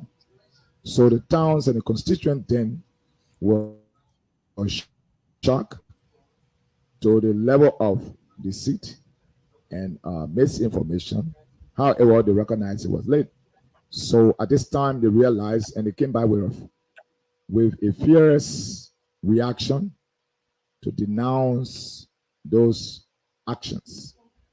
So that made a lot of people to gravitate towards me. They felt that I was cheated. It was unfair play in time pass for people to make up stories. So that was one nice thing. The other piece was my peaceful nature in all nature, that during the past two cycles of contests, that I was very magnanimous, was calm, was always peaceful. Even when I had evidence that there were huge wrongdoing, I always protected to say, look, there is another day. So a lot of people, my own people, the constituent, thought that Um, it was something totally appealing. Another aspect was um, in all the drama that happened in Grand, I've never been part of any um, dubious, controversial issue. Nor do I have any disagreement publicly with anybody that they can point to. My role has always been, a role of reconciliation, reconciling and maintaining and promoting peace. But the trump card was that of all people who, within 20 years, 2 decade cycle, no one have traceable, verifiable, and undisputed investment or development in the infrastructure of the district. That, whether both the infrastructure and human development, they thought that that was one of the most appealing thing at this point in time that was totally necessary, that I met all the threshold and passed all their tests. And I can tell you that I felt the love of people, not from a specific tribe or segment or so, but across the length and breadth of the district. I think that was the turning point, the point that people recognize who this man is, and that everything that was said, was propaganda, things made up, were not true. And we felt that he was just, unjustifiably, misrepresented. Thank you so much. Wow. Lofa, do you have a follow-up? No, just before Lova coming, because the reason I asked that question because I heard a lot of positive things, and he just stated exactly that he been in the trenches when it comes to like infrastructure and things that he did in the district. Because I think what he literally saying in layman terms is he allowed his opponent to burn him the first time, and this time around he wasn't going to sit back and let it happen. So he was able to turn the corners, and that's very impressive. I love that response because it was exactly the same feedback I was getting from people within the district. Like, who's this guy? Like, man, this guy been around. He been doing a lot of good stuff, and this time around we put you across the finish line. So I just want to hear if any houses more, but so far so good. That's my only question for now. Thank you so much. So after Lofa, we'll be going back to the guys in studio. They will be asking questions. SKTV will be here up to like 9 p.m. Labrador time, maybe 10 or 15 minutes after 9. And then we'll switch to those guys completely on the radio. Oh, yes, Lofa Julius, do you have a question for the Honorable Man? Well, Honorable, congratulations. Thank you. To start off, you appear to understand the dynamics of Liberia politics. So I'm not going to get into the political aspect of it. I'm not going to speak to your experience on there because you appear to understand it well, and that's what got you to where you are today. My concern here, and I'm going to speak of key issues that I have observed about Liberia currently: the issue of health care, education, law and order. If you were to do your own research, you would know that those are key parts of our society and the issue of that comprise of good governance. I want to know from you, how do you plan on tackling those issues in our country legislatively? Most lawmakers or politicians are often utilizing humanitarian activities. So, my question again, to be clear, the issue of healthcare, education, and law and order, how do you plan on legislatively tackling those for the benefit of your constituents? Thank you very much. I mean, you're absolutely right. First thing is, for anyone to create wealth, enjoy wealth, you got to be healthy. So if you are not healthy, you can't do anything. So healthcare is one of the major thing, and health care delivery system in Liberia is one of those areas that is heavily challenged.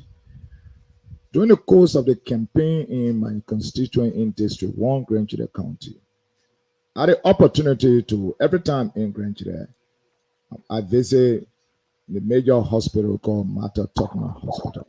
It is the referral hospital, the only referral hospital so far in the region, and the major one in the county. First is that you note clearly that the hospital is totally understaffed. You have the patient to doctor ratio that is extremely high. That alone overwhelm even the best and the brightest and render them sometimes, very, very tiring and exhaustive at some point in time. Lo, the next is in the county itself, to have Grenadians or who are specialized, who are really specialized in field and higher at the hospital. No, most of the specialized doctors you have people are Liberians, of course, but from different countries that come in there. Now, what I notice is that the compensation vis-a-vis the experience and the workload of these doctors do not correlate. There is a huge disparity. The guys have been grossly underpaid, and so that plays into maybe some level of the morale that can probably lead to productivity or decrease of productivity, right? So that is one. The rest of the staff, the different specialized skills are lacking. Example, you don't have eye specialists, you don't have people there who are specialized in specific area. So with that, you have a county or a district that people will die and suffer from some illnesses that could and should be treated, right then and there. It also hampered the preventive element of the health care. The curative portion is under stress, as well as the preventive component is really lacking. And so you see, because the preventive aspect is not strengthened, the curative component is overwhelmed.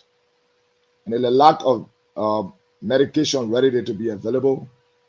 I walk in a yard all the time, and the facility is not up to standard.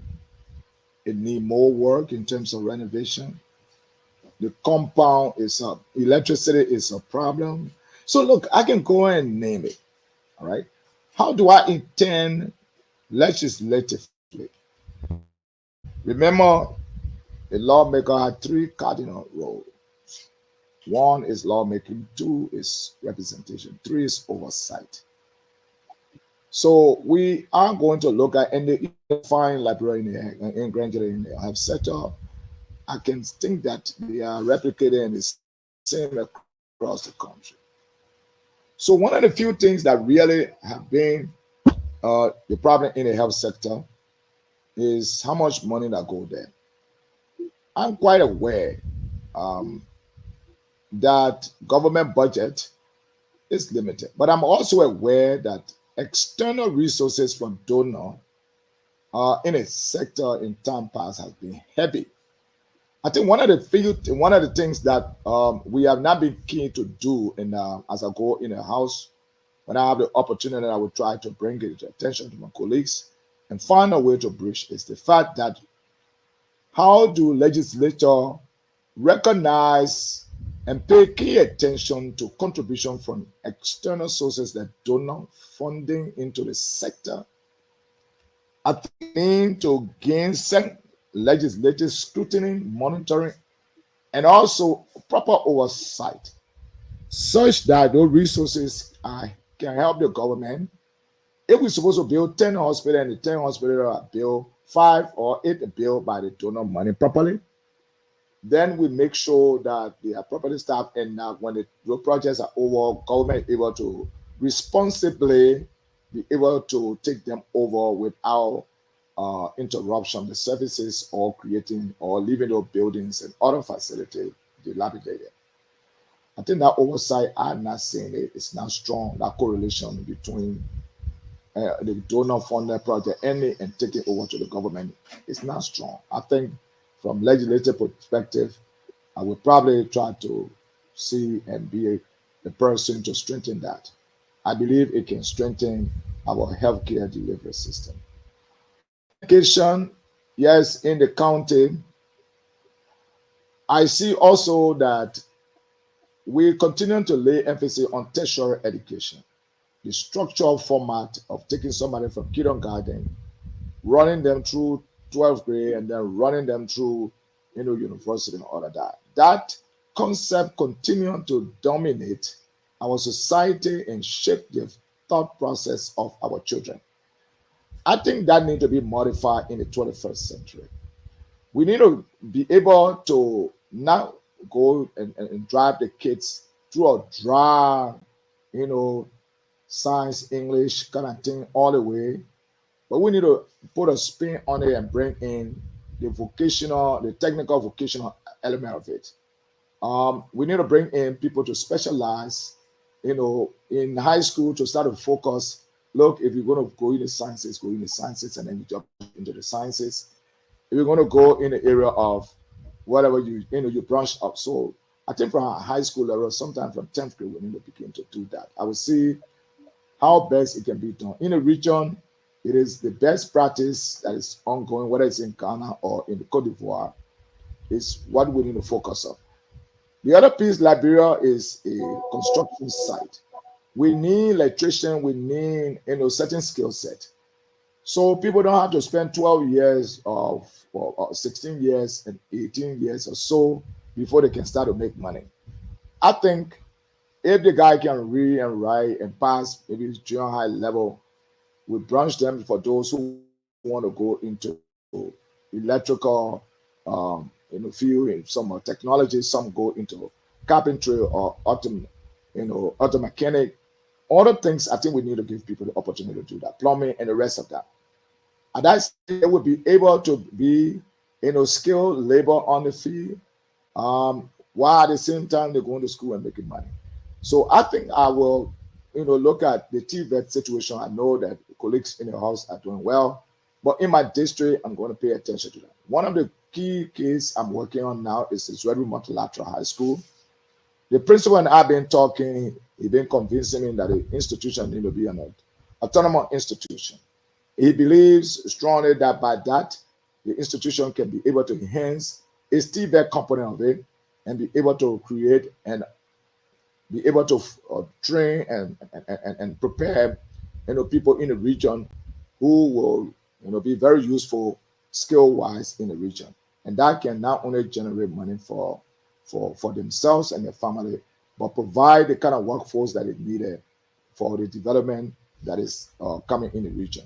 So I think my piece of legislature probably that I want to do is to see if I can champion the cause or be one of the champions to make sure that the institution has the autonomy that it's looking for. Since they believe that it will enhance the capacity and enhance the educational perspective. I will join colleagues to look at education very closely because the Human Development Index globally, from time to time, Liberia is still stacking behind. And I think we need to see what kind of budgetary allocation, how donor funding being utilized in terms of scholarship. How can we strengthen that and make sure that people coming back, they can give back. So we will join colleagues and see how we do that. Thank you.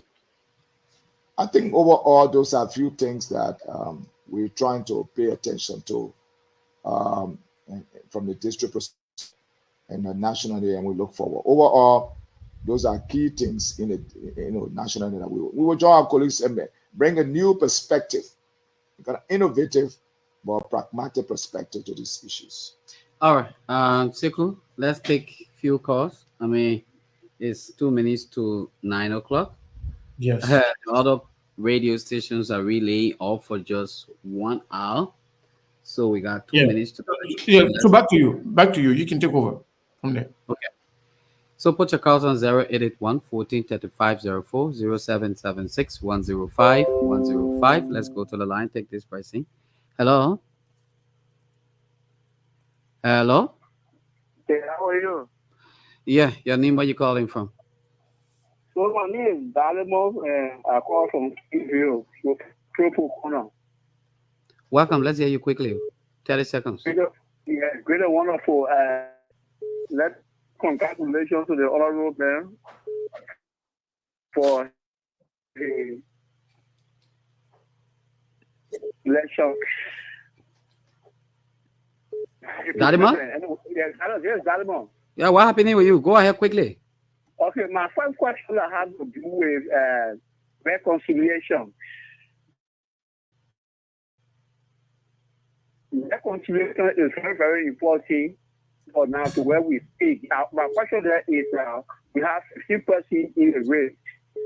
Is it fair to invite any of the 15%, 14% that are in the race in the office to where we hit? My first question, please. Thank you. Let's take one question from you. Let's take this pricing. Felton Gay, how are you? Yeah, okay. Let me use this time to say good evening to Jeremiah Soan. Congratulations for overwhelmingly winning the by-election championship. You know, people Jeremiah Soan spoke to me.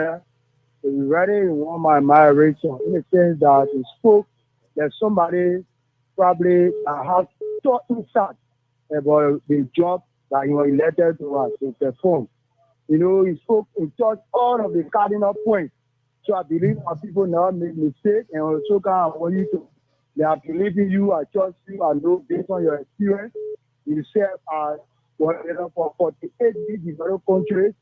Africa, I believe that the representative position you perform based on expectation, which you will, and we pray that God guide you in the job that people were wanting to get you for. Thank you very much. Thank you. Thank you very much. 081 14 35 04. We take this pricing. Hello. Yeah, good evening. Yeah, name where you calling from? I am Wisdom Zadika Zambokota. Wisdom, welcome quickly. Let's hear you. Yeah, I want to appreciate our lawmaker elect, and I also want to ask him the question: what is his plan for our community place? Because seeing place has been down for a longer time, and there is no improvement in the district, and also some of his development plan towards this district. Because we are tired with now sharing money and doing other things, we need tangible development. What is his plan? Aside for our community college and some of his development plan. Yeah. Thank you. Thank you so much. What is his plan for development in the county? I mean, the district. Ta Nimle, how are you? Good morning, Sekou, and very good evening. Thanks for the recognition. Please be audible. Hit the nail on the head. No time. Yeah, thank you. Like I said again, thank you for the recognition. Good evening to the listeners. I want to say congratulations to our newly elected lawmaker. I live into it. Ta, your line is, I don't know what's going on with you. It might be the network. Hello, is that the name? His line is bad. Hello? Your line is bad, Ta. We'll take two callers and then we call it a date. A minute after 9 already. 881 14 35 04. Gibson Tapes on the line. Hello. The phone. Gibson, go ahead. Thank you. Just go ahead. Yeah, so thank you for the show. Let me say a special congratulations to Jezo, our representative. And I don't want to encourage all of us that we have somebody who will possibly replace the lost. And so I ask that all of us work together to support him so that his agenda is achieved. Thank you for the show. Thank you so much. We take this person to be our last lucky caller here on this show tonight. We'll go back to the representative. Ezekiel Weir is on the line. Ezekiel, how are you? Yeah, bro. How are you doing? Fine. Go ahead. Let's hear you. Yeah, let us congratulate the congratulations for the hard work. No, our simple words are Sunday real love in the show from the speech, the curative and the preventive part of health, more especially the preventive part as for all the health, water, sanitation, hygiene in the country.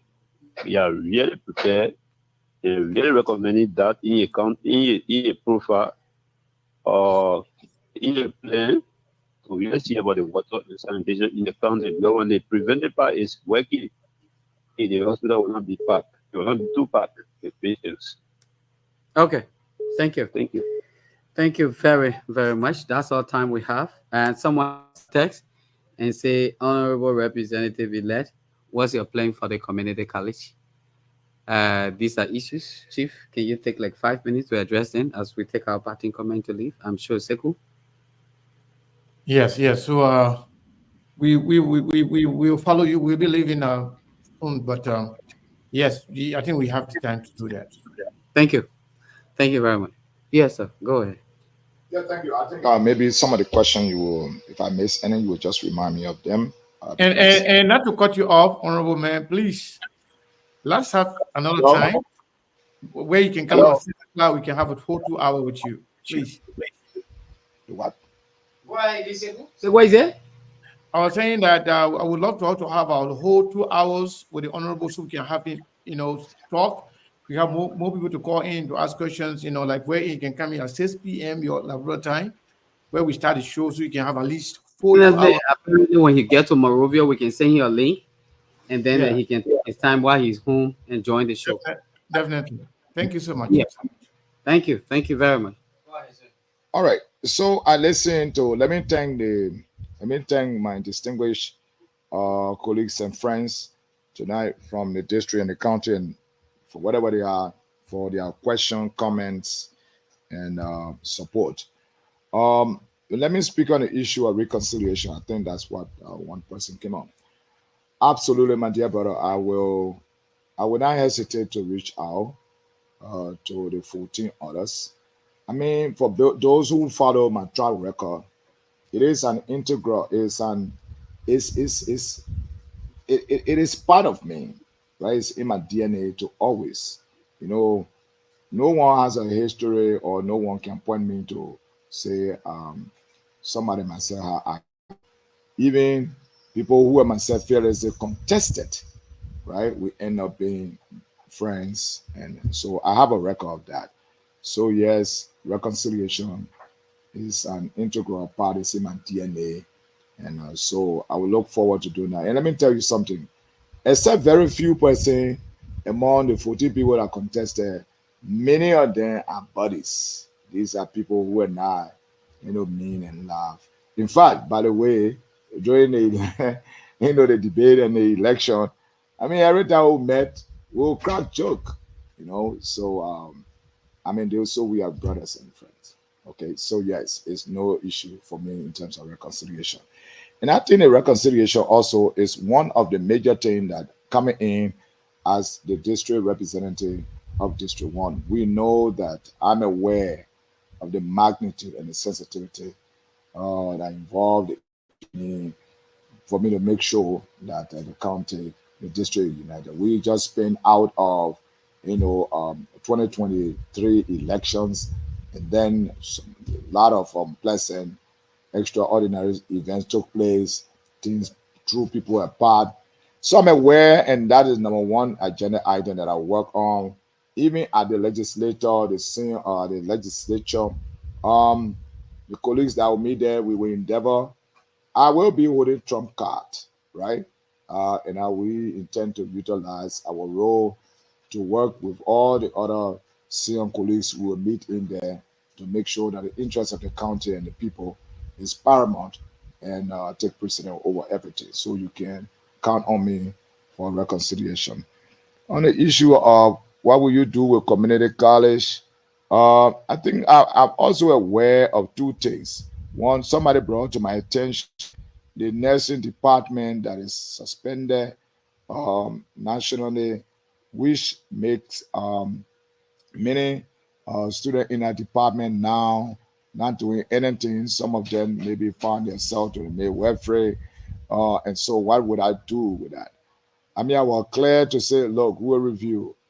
Or school institution, if they suspend you, it's not that you're starting from there. Maybe there's certain conditions, certain things you did not meet. So we will discuss with the board and the school to see how those things that were not done properly, for which the suspension came about. It's just a matter of clearing them up, and then you restate it. And so that's, I mean, we will work with the student. I think the most important thing is scouting and getting the president of the school, because I learned that the president, Dr. Jalayu, has moved on.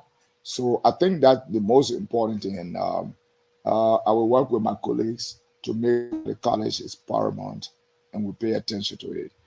And one of the good things that the college can count on, the college is having somebody who is very knowledgeable and connected in terms of, look, when there is an allocation, budgetary allocation, you can work with me, we will work with you to make sure that you access those resources. Again, I think. Then finally, let's look at the development plan for the district.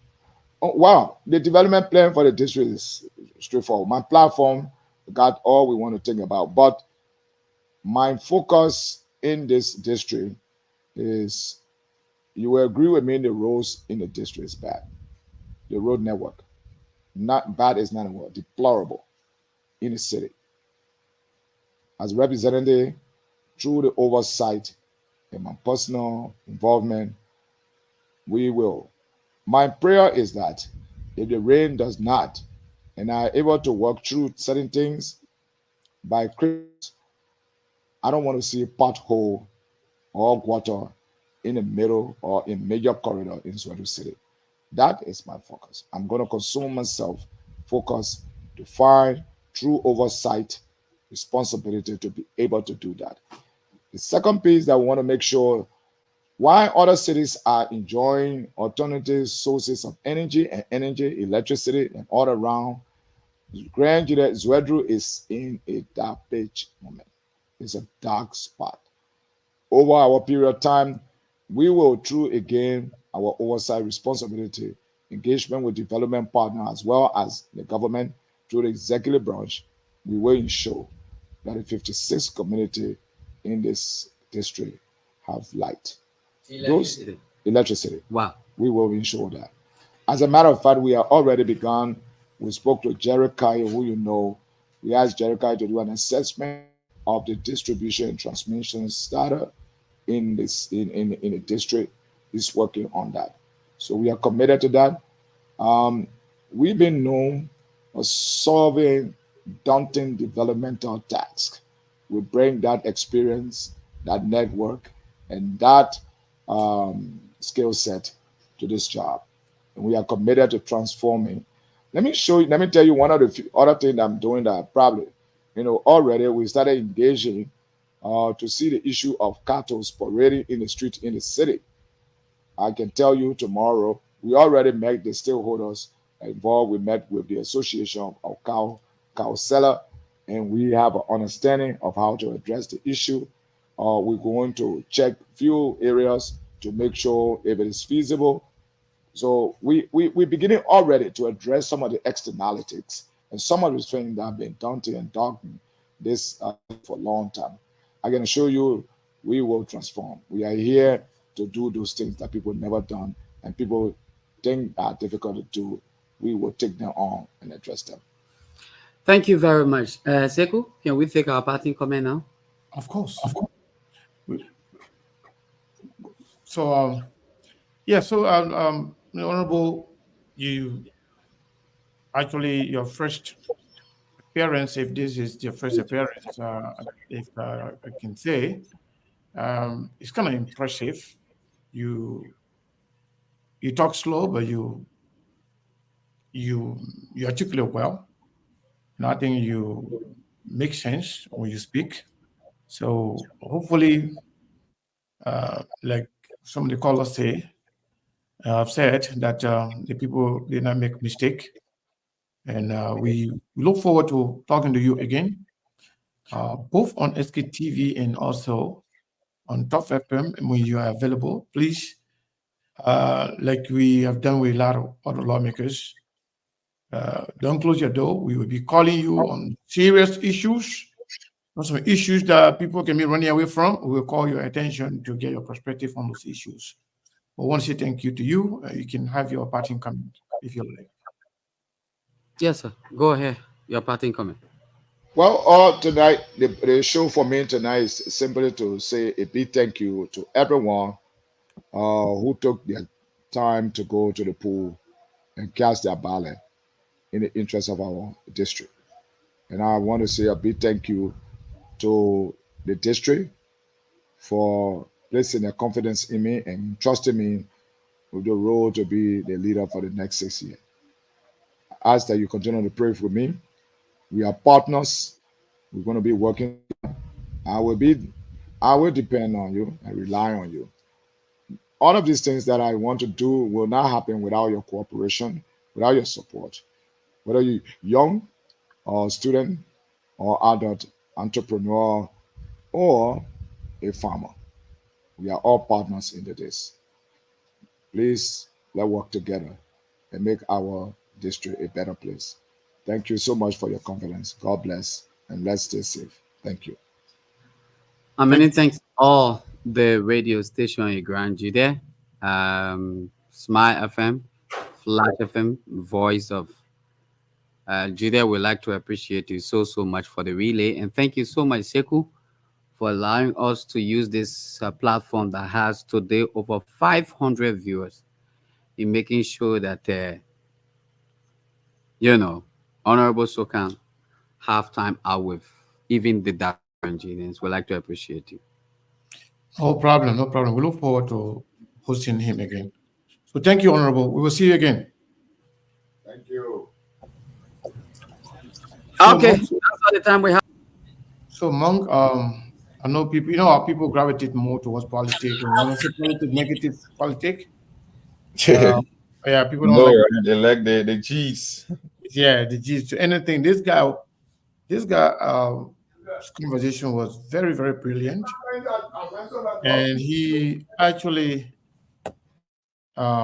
he made a lot of sense. I think he knows what he's doing. I want to congratulate him once again and see what happens. So, just before we leave, now everybody already leaving because of people who have limited interest when it comes to discussing tangibles in a country. People always like negative and other stuff. But again, I would say, let me see what we have here. So I told you it was two people that time. So it's three people now if you count yesterday, because somebody sent us $50 yesterday, said that's the Friday's contribution. So if you count that, we have two on Cash App, and then we have let me see the other Cash App here. Yeah, so basically we have three on Cash App, and then one on Zelle. That's it. Yeah, that's very, very unlike SKTV, but we'll continue tomorrow because I told them every time we perform on Friday, we give them up to at least the next day. Look, we do a lot. We do all the research, we come with all the analysis, we'll give you guys the news. The least you can do on SKTV is to show some little bit of support and sharing the show. When I come on the show, I always say comment, like, and share. So the later you chime in on the weekend, expected to maintain operation for our guys in Liberia. Most importantly, like I always say, that's all you can do for SKTV. We'll cook the food, we'll set the table, you just come and eat. The least you can do, man, is to keep SKTV going. So we see tomorrow. I know they will double up tomorrow because there's on like SKTV 2 weeks in a row now. So, but we see. Sometimes I don't. Yeah. So, Mom, before we go, I also want to announce to our people that tomorrow we'll have meeting tomorrow. Those of you who are part of the SKTV, the radio project team, and those who we consider as stakeholders of SKTV. If you are not there, you wish to be there, trust me, let us know. Send your phone number and your name to Steve. He will add you. For those of you who are already there, please check the group, the WhatsApp group, and make sure you attend the meeting tomorrow. Among on that note, I think we can cut it a day. Yeah, we can cut it a day. We did extremely well today. Ali, we had a man, 3 hours. Yeah, man, 3 hours and 14 minutes. I can't believe how the time went. I mean, the topic was so fascinating. You know, when the engagement is high, the time can go by so quickly. Yeah. Yeah, man. But I mean, we did great. Thank you so much, my man. All right, man. Take care. All right, my people. We'll see you tomorrow. And tomorrow we will have Councillor Jerome Verdier, the honorable councillor who was the head of the TRC, the Truth and Reconciliation Commission. So he will be here. He'll be our guest tomorrow. We'll be discussing the War and Economic Crimes Code and the need for an independent justice system in Liberia, what that means, what that would mean for Liberia, and how that will even pave the way for investors to go into the country if we have a functioning justice system. But again, I want to say thank you to all of you for following SKTV. We appreciate your time. And to those of you who were able to actually contribute to SKTV today, we say thank you. And we will see you tomorrow. We love you all, and you all have a blessed day.